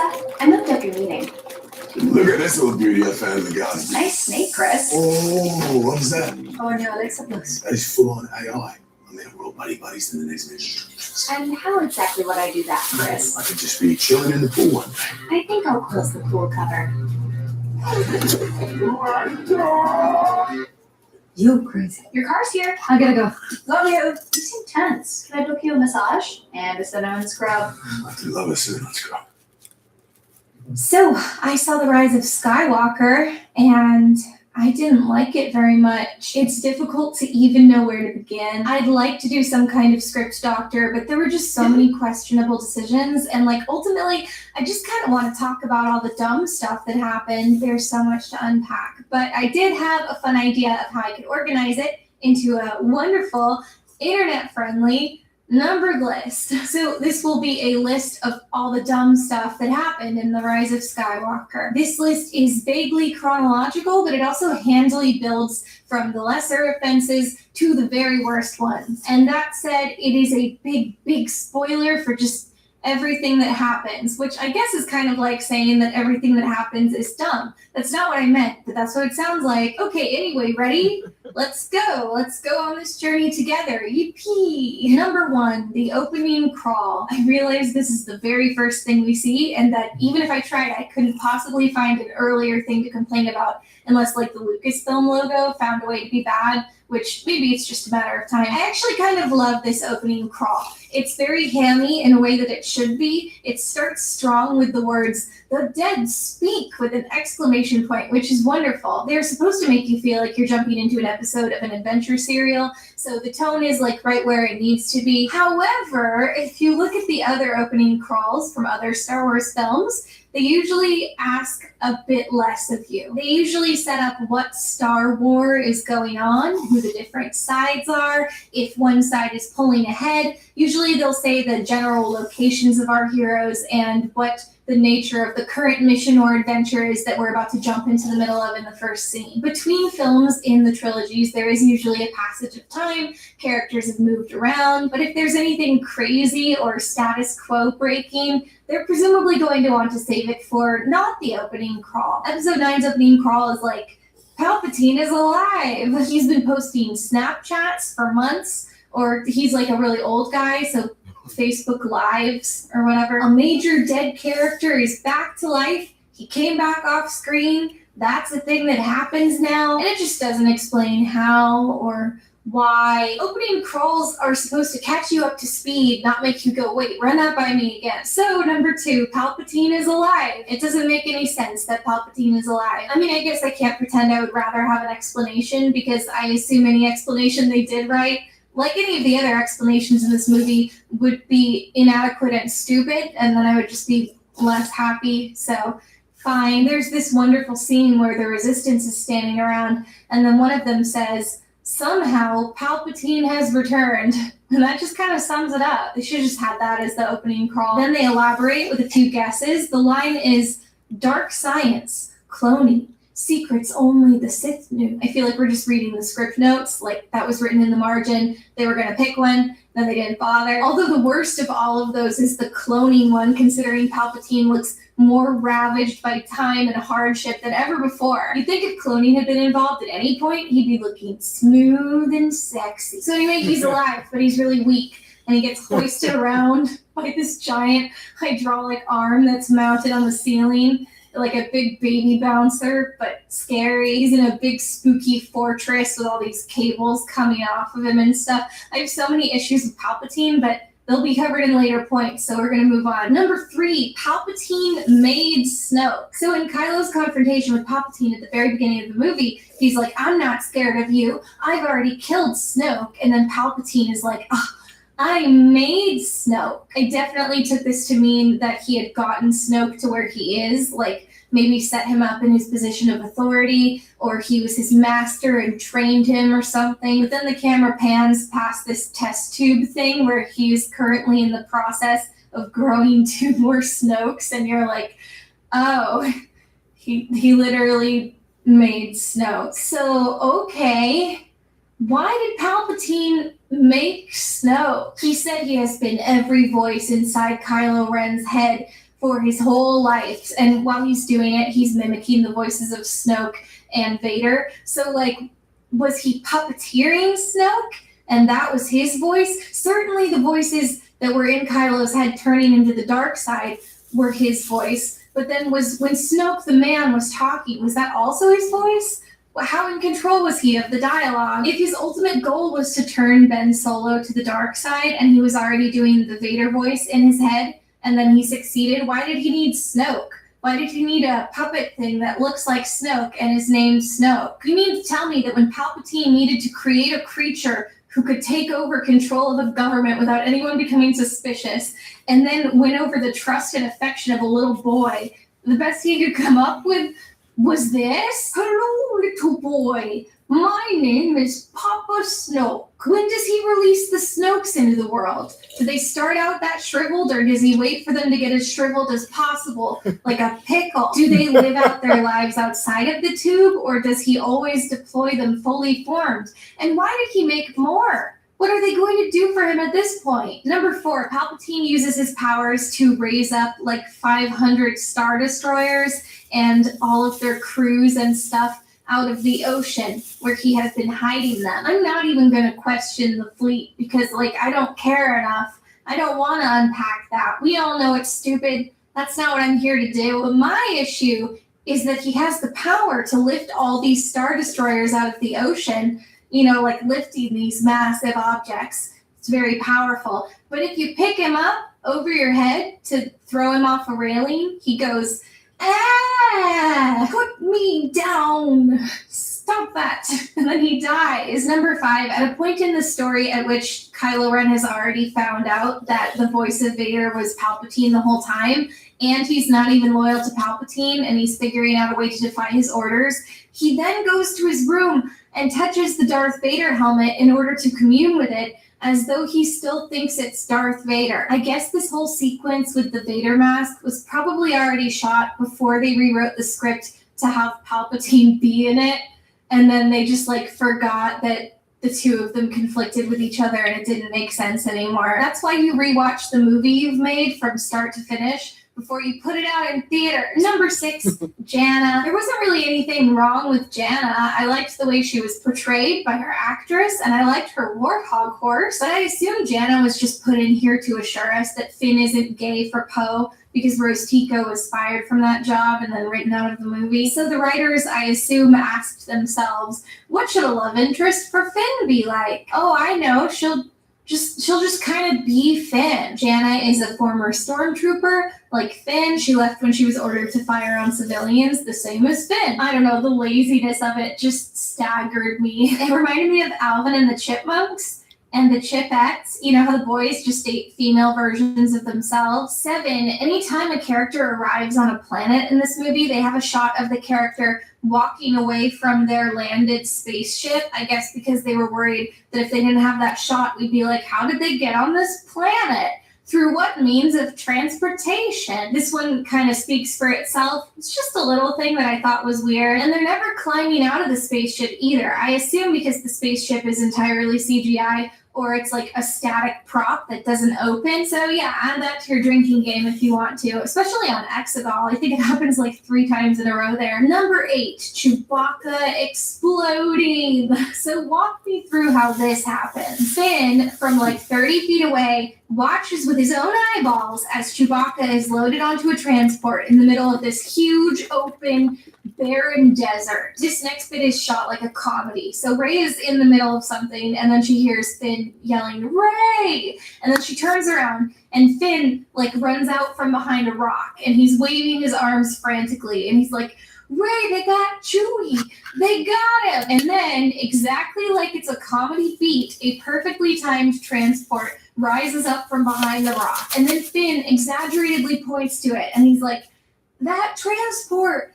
Chewie's on there, that one. Then Rey tries to grab it with the Force to stop it from leaving. And I was like, oh no, what if she makes it crash by mistake? Because, you know, pulling on a ship that's in flight could be dangerous, I would assume. Instead, Force lightning erupts out of her hands and the ship explodes before their eyes into hundreds of fiery pieces. To make things even funnier after it happens, Finn is like, no, but it's not like the right kind of no. He kind of just seems annoyed, and then he like throws his arms down in like an oh man kind of gesture. It looks like the kind of no that you do if you're like a high school football coach and your team has lost the ball, and not when your friend is exploding. There were a lot of moments like that in the film where like the character seemed like they reacted wrong. Like maybe the actor didn't know what they were reacting to in that moment, or maybe like they were reacting to a different thing and then the editor pulled a reaction from the wrong time, or this is just the footage they had and that thing had not originally happened. And they're like, well, we got a shot where he says no, so we'll just use that. Anyway, like a lot of things in this movie that didn't really ultimately work for me, I felt like the idea of Rey exploding Chewbacca by mistake through like dark side magic was a very cool concept. You know, Rey will blame herself. She will grapple with the responsibility of her Force powers and whether or not she can be trusted, and maybe there will be tension with her friends. But no, again, like a lot of things in this story, it's not treated with the emotional weight you feel like it calls for. Rey feels really, really bad. She's like really upset. And then the scene changes, and then they have more adventures to do. And she just kind of like forgets about it and is back to her plucky self. They don't really unpack it from there. In fact, they're on the next planet in their mission, and they start saying things like, if we don't succeed, Chewie will have died for nothing. And they say it like that, like passively, like he'll have died for nothing, not Rey murdered him. Kylo Ren also didn't react in any way to Chewie exploding. Like he seemed more intrigued that Rey had that power and not like, oh, hey, I've known that big furry monster since I was a baby. Like he's a family friend that I presumably know quite well. I know he hasn't had a good relationship with Chewie in recent years, but I don't know, you'd think he'd feel some kind of way about it. But then none of this even matters because it turns out that Finn mixed up the transports. Chewie wasn't on that ship.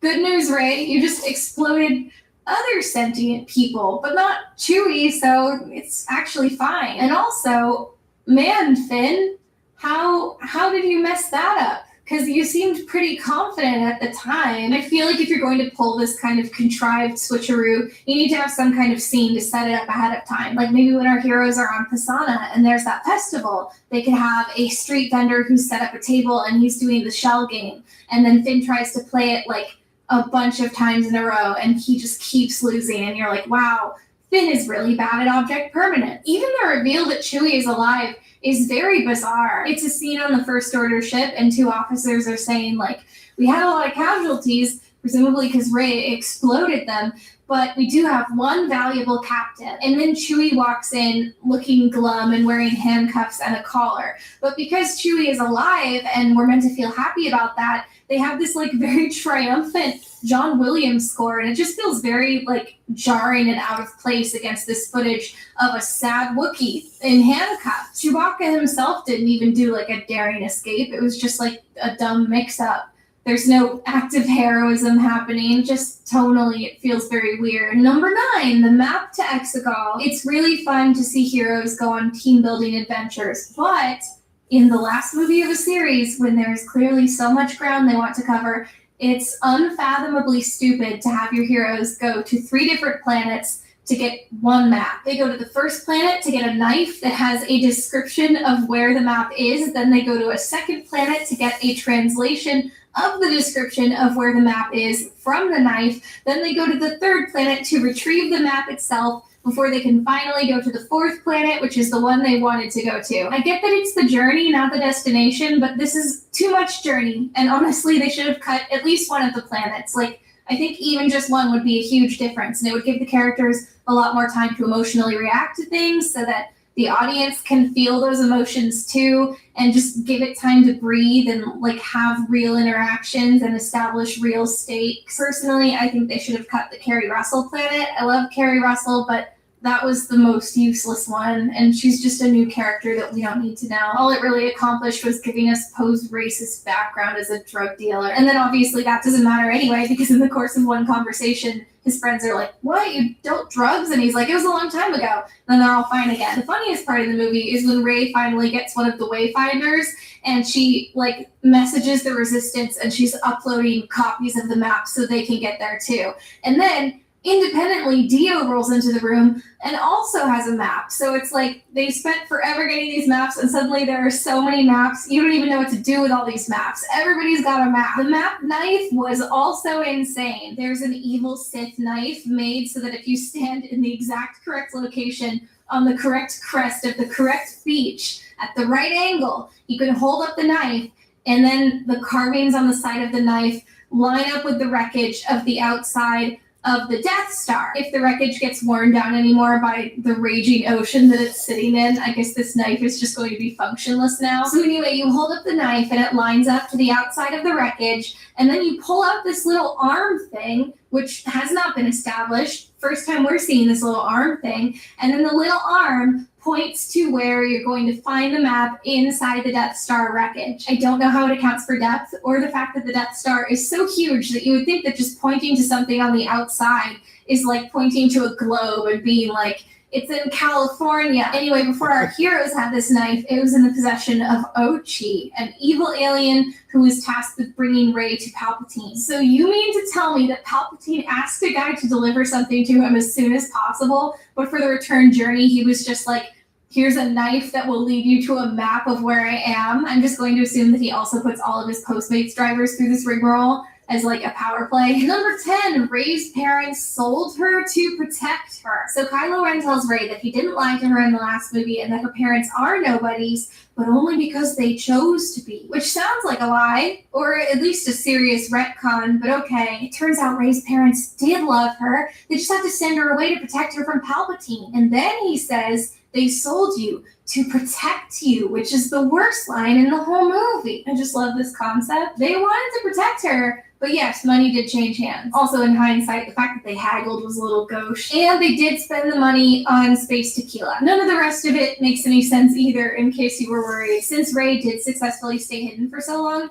we have to assume that tracking her through use of the Force is not possible. So, okay. Gonna write that possibility off. So if you want to hide a child that you love and keep her safe, isn't selling her off to an extremely mercenary and selfish junk dealer like the worst place you could possibly put her, because if anyone comes around asking questions, he's going to sell her down the river the first chance he gets. Apparently Jakku's remote enough that you can just disappear through normal means.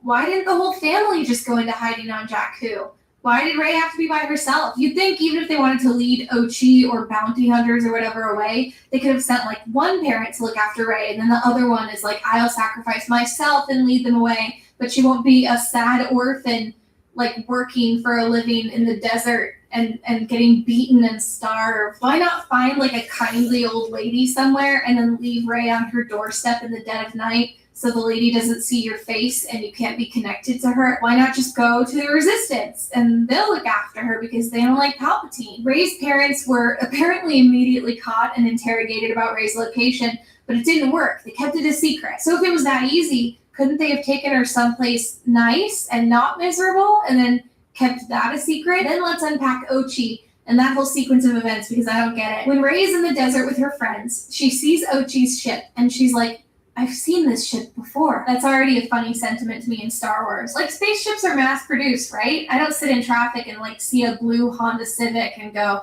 I've seen this car before. But anyway, she sees the ship and it looks familiar, and later it's revealed that the ship belongs to Ochi, the bad guy that her grandfather sent to get Rey and the guy that killed her parents. So Ochi went to find Rey, but he found her parents, who by that point had already sold her to protect her. Rey's mom successfully hides her location by saying, and I quote, she isn't on Jakku. And I guess that didn't seem suspicious, and he never followed up because for the next 14 years, Rey stayed hidden on Jakku and it worked. So then Ochi just stabs both of Rey's parents to death with the knife that's also his map. You'd think he'd use a different knife because now his map, it's all covered with blood. What if he had accidentally dulled the blade and then it didn't line up anymore and he's like, I don't know what to do with this knife. But remember, Ochi's ship looked familiar to Rey, who had not been taken aboard by Ochi. So why did it look familiar? I tried to go back to her Force vision in episode 7 because there's that scene where her parents are leaving in a ship and she's yelling, come back to the ship. And I think it kind of looked like Ochi's ship. I think it was supposed to be. So wait, did Ochi apprehend Rey's parents on Jakku? And when he did that, was Rey just within sight? Like she had just been sold, she was still in the middle of being dragged away, and Ochi somehow didn't notice, and he didn't hear her, and he didn't see her, he didn't think to just look around a 100-foot radius? Or maybe my first line of thinking was right, and her parents just left on a ship, and then Ochi apprehended them, and it was the same model of ship because they're mass-produced. Rey, honey, your parents just also left in a blue Honda Civic. It's not the same one. Number 11, the spy.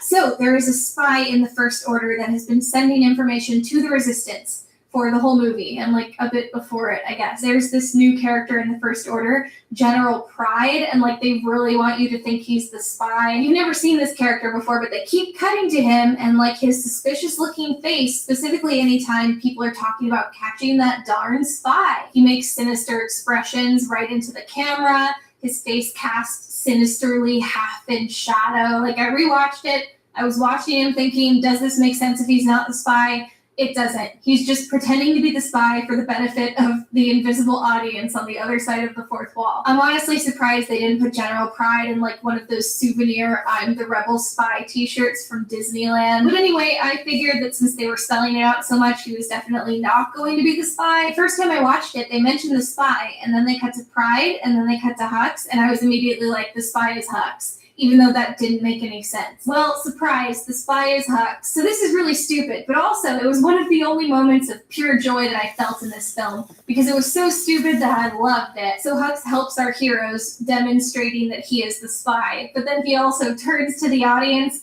and it zooms in on his face and he goes, I'm the spy, and it's great. I don't know, it was just so cheesy that it made me feel something, which most of this film did not. Anyway, then they ask him his motivations because what? And he reveals that he doesn't care if their side wins, he just needs Kylo Ren to lose. Remember at the end of the last movie, I had observed that Hux hates Kylo Ren, and I theorized that maybe Hux was going to have a coup in this movie so he could overthrow Kylo Ren, who he hates, but become more powerful within this system that he cares deeply about. Instead, Hux decided to express this hatred by betraying his own side of the war in order to make Kylo Ren lose. A course of action that has a 100% chance of leading to his own death, either when he's discovered as the spy, or when the resistance he's helping gains enough ground to explode one of the warships he lives on full time. So in the very next scene, Hux returns to the bridge and then is discovered as the spy and shot dead. And then he's just dead, and it never matters again. Then J.J. Abrams is like, ladies and gentlemen, tonight the role of General Hux will be played by General Pride. And then we just have this old guy who's the same as Hux and doing things that Hux could have just been doing. But now it's a new character, and Hux was the spy, and aren't we glad that happened? It added so much. And then Hux is never mentioned again. Nice cul-de-sac, guys. I assume that was added to fill time because our plates weren't full enough yet. Number 12, Leia's death and prophecy and everything else involving Leia. We learned that Luke was training Leia to be a Jedi, and then on the very last night of her Jedi training, Leia had a vision. In this prophecy, she sees the death of her son at the end of her Jedi path. So she decides to not pursue being a Jedi, I guess. So then later in the movie, to fulfill her destiny or something, she picks up the Medal of Yavin and walks into a room and lies down to die. As Rey and Kylo Ren are fighting on the wreckage of the Death Star, Kylo Ren senses Leia's death happening in the Force, and he looks off distracted, and then Rey fatally stabs him through the gut with his own lightsaber. It's unclear what Leia's goal was. Was she aware of what Ben was up to? And her intent was to distract him because she somehow knew that if he got stabbed and then healed, he would turn good again. So that's what he needed. I guess Leia died the way she lived, meaning well, but ultimately hurting her son and making things more difficult for him. I tried to ask some of my friends what their takeaway was from this scene, and some of them said that they thought Leia died because of what was happening, like she was helping Rey from a distance to heal Kylo Ren, and then that's what killed her. But I rewatched it, and that's not what's happening. Leia's hand goes limp, and then she definitely dies, and Rey processes her death before she heals Kylo Ren. So that's not it. Man, if only the Force could have clarified that her son would die at the end of her Jedi path, but not as a direct consequence of it, so she could just be a Jedi and like live her best life. Plus, the phrasing is not only misleading, it's kind of backwards, because it says her son will die at the end of her Jedi path. So if we want to get like creative with it, I guess Kylo Ren dies when she dies, because the moment at which he's healed is the moment his redemption is solidified. But in all of the language they've used so far, there's been a distinction between Kylo Ren and your son, with Kylo Ren always being a different character. So if anything, if Kylo Ren died and Ben Solo didn't, her son didn't die. If anything, the prophecy should have been, your son will be born again. And then Leia would just assume that her son joined like an evangelical mega church somewhere. Also unrelated, but this is stupid. After Leia dies, there are two different scenes of characters reacting to it. The first shows a character that I think is the medical officer looking at her dead body under a sheet and being like, goodbye, dear princess. And then all of the peripheral characters at the Resistance base like stand around behind her looking sad. The only character we know in this scene is Rose, and nobody there is having like an intimate emotional reaction to the news. They don't have any dialogue. They're all posed in this very stilted way, like cheated out toward the audience, like it's the end of Act 1 in a high school production of Our Town. You feel like somebody's very proud of this shot. And then immediately afterward, it cuts to daytime and Poe is arriving, and then he finds out she's dead and he reacts to it. And it's like they're back to back. Why is it happening? This is just another one of those moments that's like, who's editing this? Like, pick one, guys, and pick the second one because it was a main character having an authentic emotional reaction. But you can't have both. To make things worse, then they just have Leia's corpse lying around for the rest of the movie. It eventually vanishes and becomes one with the Force, but not until much later, at the exact moment that Ben's body vanishes. And I don't really know what the point of that was. I assume this was to try to fit the prophecy better. Like, now he's dead, and now her Jedi path is over, so that's why that's the point at which her body disappears. But if so, that doesn't count. The Force is a liar, and just because your dead body is around doesn't mean you're still on your Jedi path. I don't think you're putting in a lot of Jedi heroics while you're lying dead on a cot under a sheet. Whatever reason they did this, it means that her body is just there around for an uncomfortable amount of time, especially considering the real-life death of Carrie Fisher. I just thought it was a little ghoulish to have her body double lying around dead the whole time. The most awkward point is when later Poe and Lando are having a conversation, and Poe is like, how did you do it? Like referring to the rebellion back in the old war. And Lando's like, we had each other. And he says it without a trace of irony as, I kid you not, in the foreground of the shot, Leia's dead body is lying right there. Also, it's extremely stupid that Leia died cradling the medal of Yavin in her hands. I refuse to believe that just because it's a thing the audience recognizes from the old movies, it has to also be her most important possession at the time of her death. Number 13 is Finn's arc. But when I wrote arc, I put it in quotes to indicate my disdain. In The Force Awakens, Finn goes from being a stormtrooper to being somebody who learns how to have friends and how to be a loyal friend to the people that he cares about. In The Last Jedi, he learns not just to care about himself and his own friends, but a whole cause and like the concept of justice. In The Rise of Skywalker, he shouts Rey a lot. He always wants to be near Rey. And then when Rey is nearby, he wants to shout, Rey, and have her look over at him. At one point in the movie, Rey is in the middle of having a sword fight on a windswept.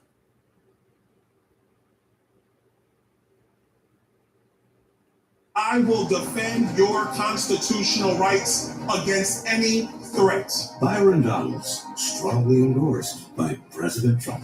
Superstar of the future, Byron Donalds. The president trusts him. The left hates him. Florida needs him. This is the free state of Florida. And as your next governor, it will remain the free state of Florida. Byron Donalds, Florida's conservative fighter.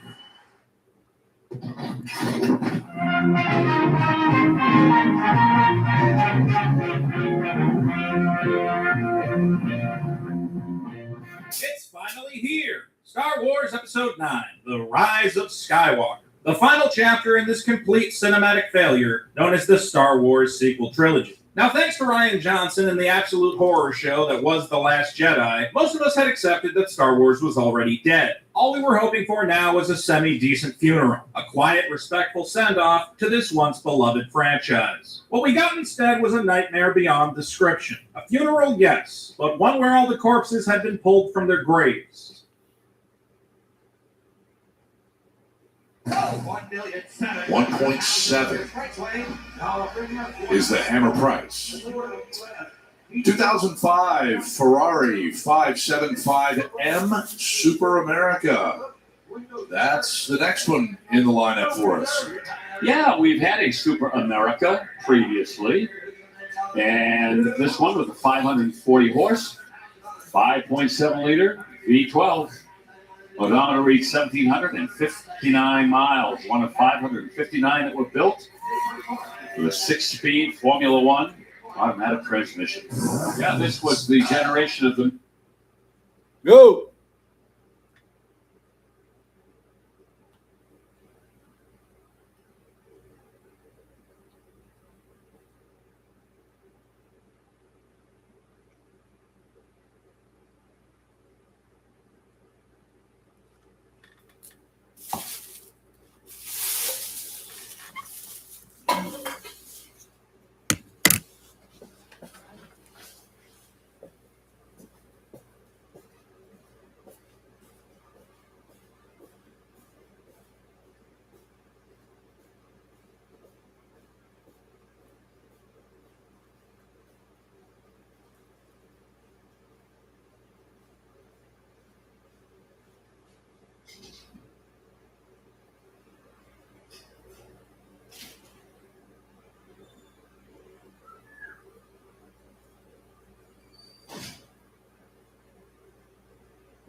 $700,000 for the Dino 246.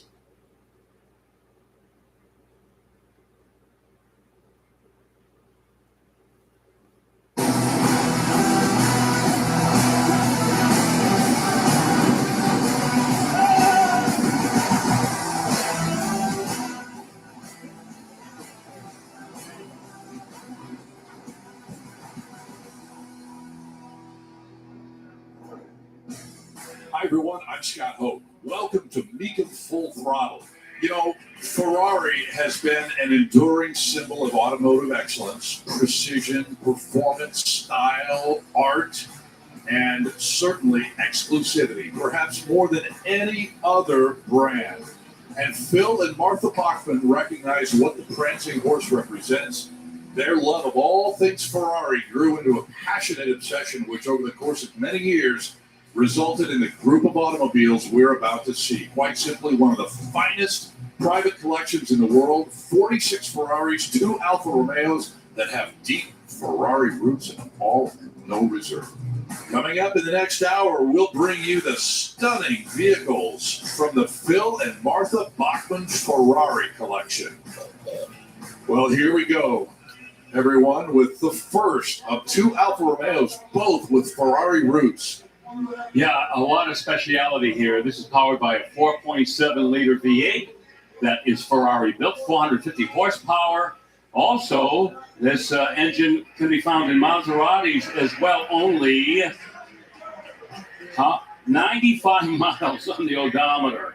So Phil and Martha Bachmann didn't spend a whole lot of time on the road with this car, and it's just fabulously presented. All at no reserve.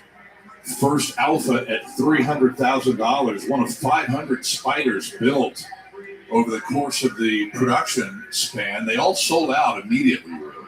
Carbon fiber body, a lot of lightweight components in these cars, and the interior is really one of the high points of these Alfa Romeos. So luxurious and plush. Yeah, this car was designed by Wolfgang Egger, who would go on and do some work for Audi and Lamborghini as well. He's a real star in the design world. Well, the first of 2 Alphas sells for $385,000, and now it's the Competizione version. Did I say that correctly, Marco? Yeah, Competizione. Yes. Okay, very good. We're going to get a good Italian lesson here as well. This is also a 2008 Alfa Romeo 8C. And once again, it's got that fabulous styling that just sets this car apart. You see the Quattrofolio 4-leaf clover good luck symbol used on the Alfa Romeo race cars of the past. And a lot of these cars are going to have special Phil and Martha Bachmann touches and features and little things that they've integrated into these automobiles that really make them one of a kind. And again, if you're just joining us, our guest in the booth, you'll hear his voice very distinctively. Marco Arrighi, former factory employee at Maranello, worked on the Ferrari Classica department as well. And we'll go into a little bit more detail on that and how important that is once we get into the Ferraris in earnest. Wow. Well, there that one is at $335,000. Okay, the 1994 512 TR. Yeah, we'll get the running gear out of the real quick. 4.9 liter, flat 12, 421 horsepower. But these TRs, the 512 TRs, these were one step up from the Testarossa, which preceded it. Just more aero, more power, and a car that was not that very high on the collector's radar screen for a while. But boy, this market absolutely went through the moon about 10, 15 years ago. We're seeing it today. A $400,000 bid. You saw the rear deck lid. The 512 TR did not have the Testarossa badge. The original Testarossa was the only one that had that on the rear deck lid. That's it. And the 512 TR sells for $500,000.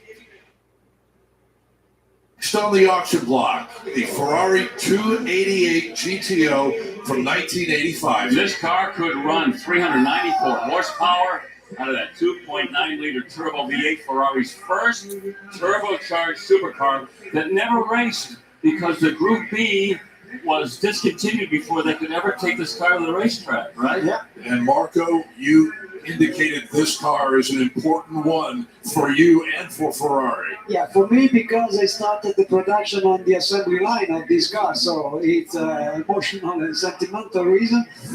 Let's make some noise. The 288 GTO from 1985 just sold for $7.75 million. How about that? The car is finally getting its full value and attention, Marco, right? It's fully being appreciated by the market. Absolutely. As we continue with the Phil and Martha Bachman collection with a 1978 308 GTS. And some rarity here. One of three produced in the Jallow Fly color on the outside and the Testa de Moro 890 interior. One of only three. 2.9 liter V8. And these cars were produced from 1907 and 1980. And Marco, the 308, that was kind of like a large number of cars that were built during that series. Yes, there was a little of variation on the production that started with the 308, and then they did the 4-valve, the injection, and then the evolution was the 328. Yeah. That was almost for 10, 12 years. Almost a mass-produced car. Yeah, for sure, in numbers of that period was the most produced car, Oh, this 308 GTS just sold for $220,000. Well, that's way above our usual market for those cars. Wow. Next on the auction block, 1975 365 GT4 BB, or Berlinetta Boxer. Yeah, flat 12 in the back of the Boxer. That's why we call it a Boxer engine, the 5-liter engine. But absolutely stunning creation that you guys produced back then. Only 387 of these were built between 73 and 76. And guys, I don't think we're going to see that triple exhaust, triple taillight setup on almost any of the other Ferraris we're going to see today. $550,000 for that 365 GT4. Scott, they just keep coming. The first Ferrari modern supercar is what we are looking at right now, the 1992 F40. And it's so amazing that these engines with only 2.9 liters could generate 471 horsepower. That twin-turbo V8 engine. This is the first time Ferrari employed the twin turbochargers. This one, only 458 miles on the odometer. A race car that was street legal, probably the most easy way to encapsulate what these cars were. Wow. $6 million. And look at the youngster with an Enzo sweatshirt. I love that. F40, $6 million. Here's a 1976 308 GTB. Yeah, this was a 2.9 liter V8. This one making 240 horsepower. And the odometer reads almost 10,000 miles. Yeah, and this one was the fiberglass bodywork before they switched over to sheet metal. $250,000. And now we move to the 1989 Testarossa. 390 horsepower out of the 4.9 flat 12. Odometer reads 257 miles. Marco, the first car I worked on when I started at Greypool was a Testarossa with a camshaft failure. And we called the factory, we called Maranello and asked how we should go about the work. And Maranello's answer was, we've never seen it before. Make sure your mechanic documents everything when he takes it out and let us know what he did. It's the standard answer to the problem. Yes. Let us know how you fixed it. So, $625,000. Now bring in 129. Okay, here is another massively important car. 1970 365 GTB4 Daytona. Yeah, when people say classic Ferrari, this may be the one that they are most familiar with, the famous Daytona. This one with that V12 engine, a front engine V12 GT car. And when this run ended, Marco, we didn't see another one until the Maranello came along. Yes, correct. Yes. So, Well, this one sells for $600,000. Marco Arrighi, thank you so much for joining us. We so appreciate your insight on these cars. It's been wonderful to have you here, sir. Grazie. Thank you. Thank you to you. And we'll take a break and we return with an Enzo and an FXX next.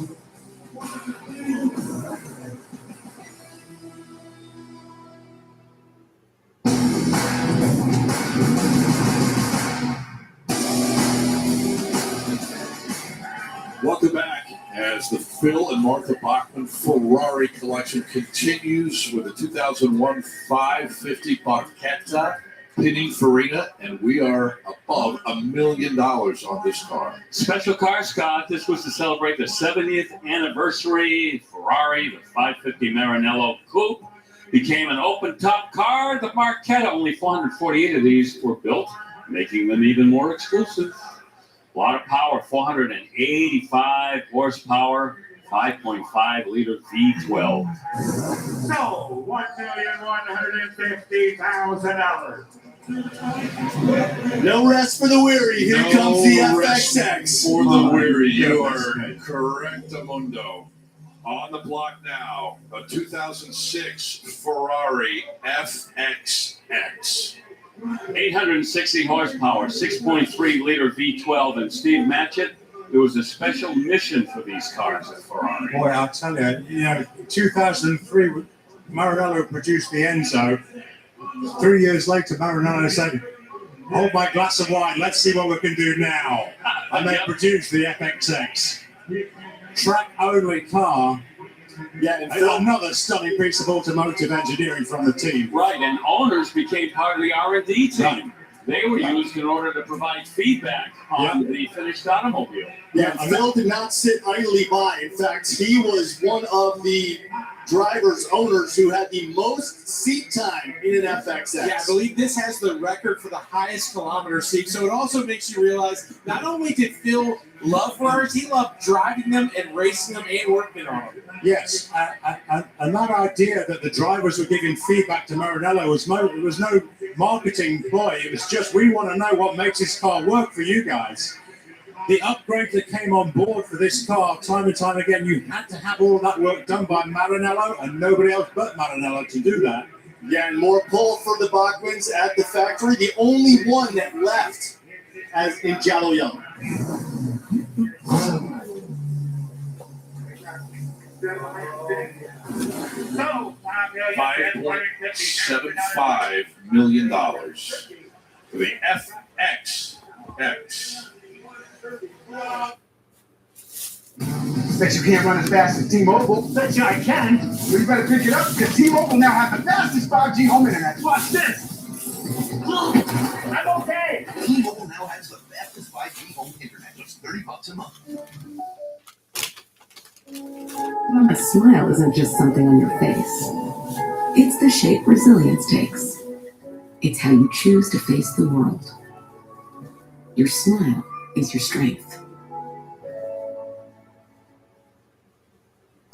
At Marshalls, our buyers hustle 24/7 to get you great deals on the good stuff.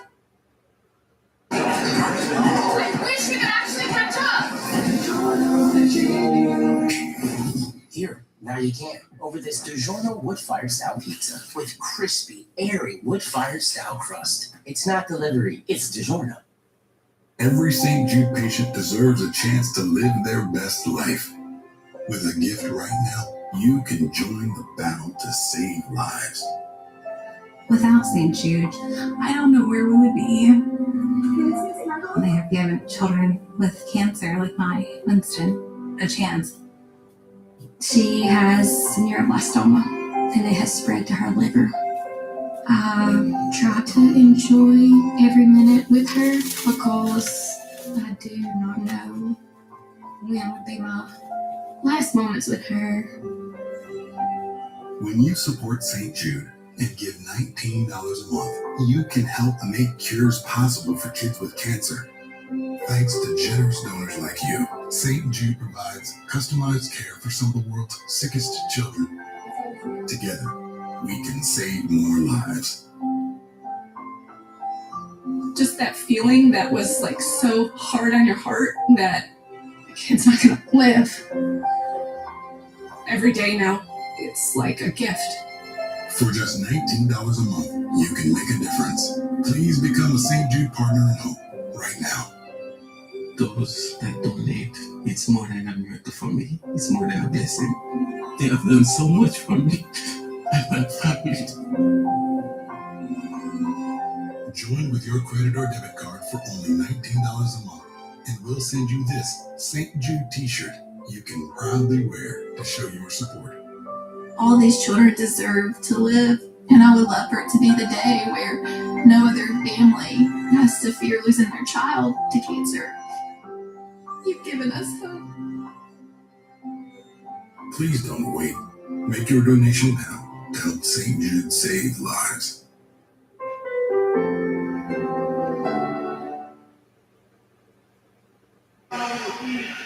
Next on the block, everyone, 2004 Ferrari 360 Challenge Stradale. Yeah, basically this is a road-going 360 Modena. Horsepower's been added, it's been stripped down to a lighter weight, upgraded with a lightning-fast 6-speed F1 automatic gearbox. 1,300 of these were built, and this is the last one built for this country. And this one is dishing 3.6-liter V8, 425 horsepower. This is the Challenge Stradale. This is a car that literally competed in spec races, where all the Ferraris race each other. Stradale means street. So this is like a street version of a full race challenge car, but it can get up. And this has to go look at stupid. Okay, this one gavels for $1,050,000. The 360 Challenge Stradale. Here is a 365 GTV4 Daytona. Second one of these we've seen. This one from 1973. Yeah, final year of the Daytona, debuted in 1968. And they all had that front engine, 12-cylinder engine. And these cars, again, all Daytona by the enthusiast establishment, not by Ferrari, and that was something that happened in 1967. Ferraris finished 1, 2, 3 at the endurance race in Daytona, and when this car was produced, well, somehow, even though these weren't the cars that raced, those cars that won in Daytona were prototypes, but somehow that name trickled down to these road cars. Colombo designed 4-cam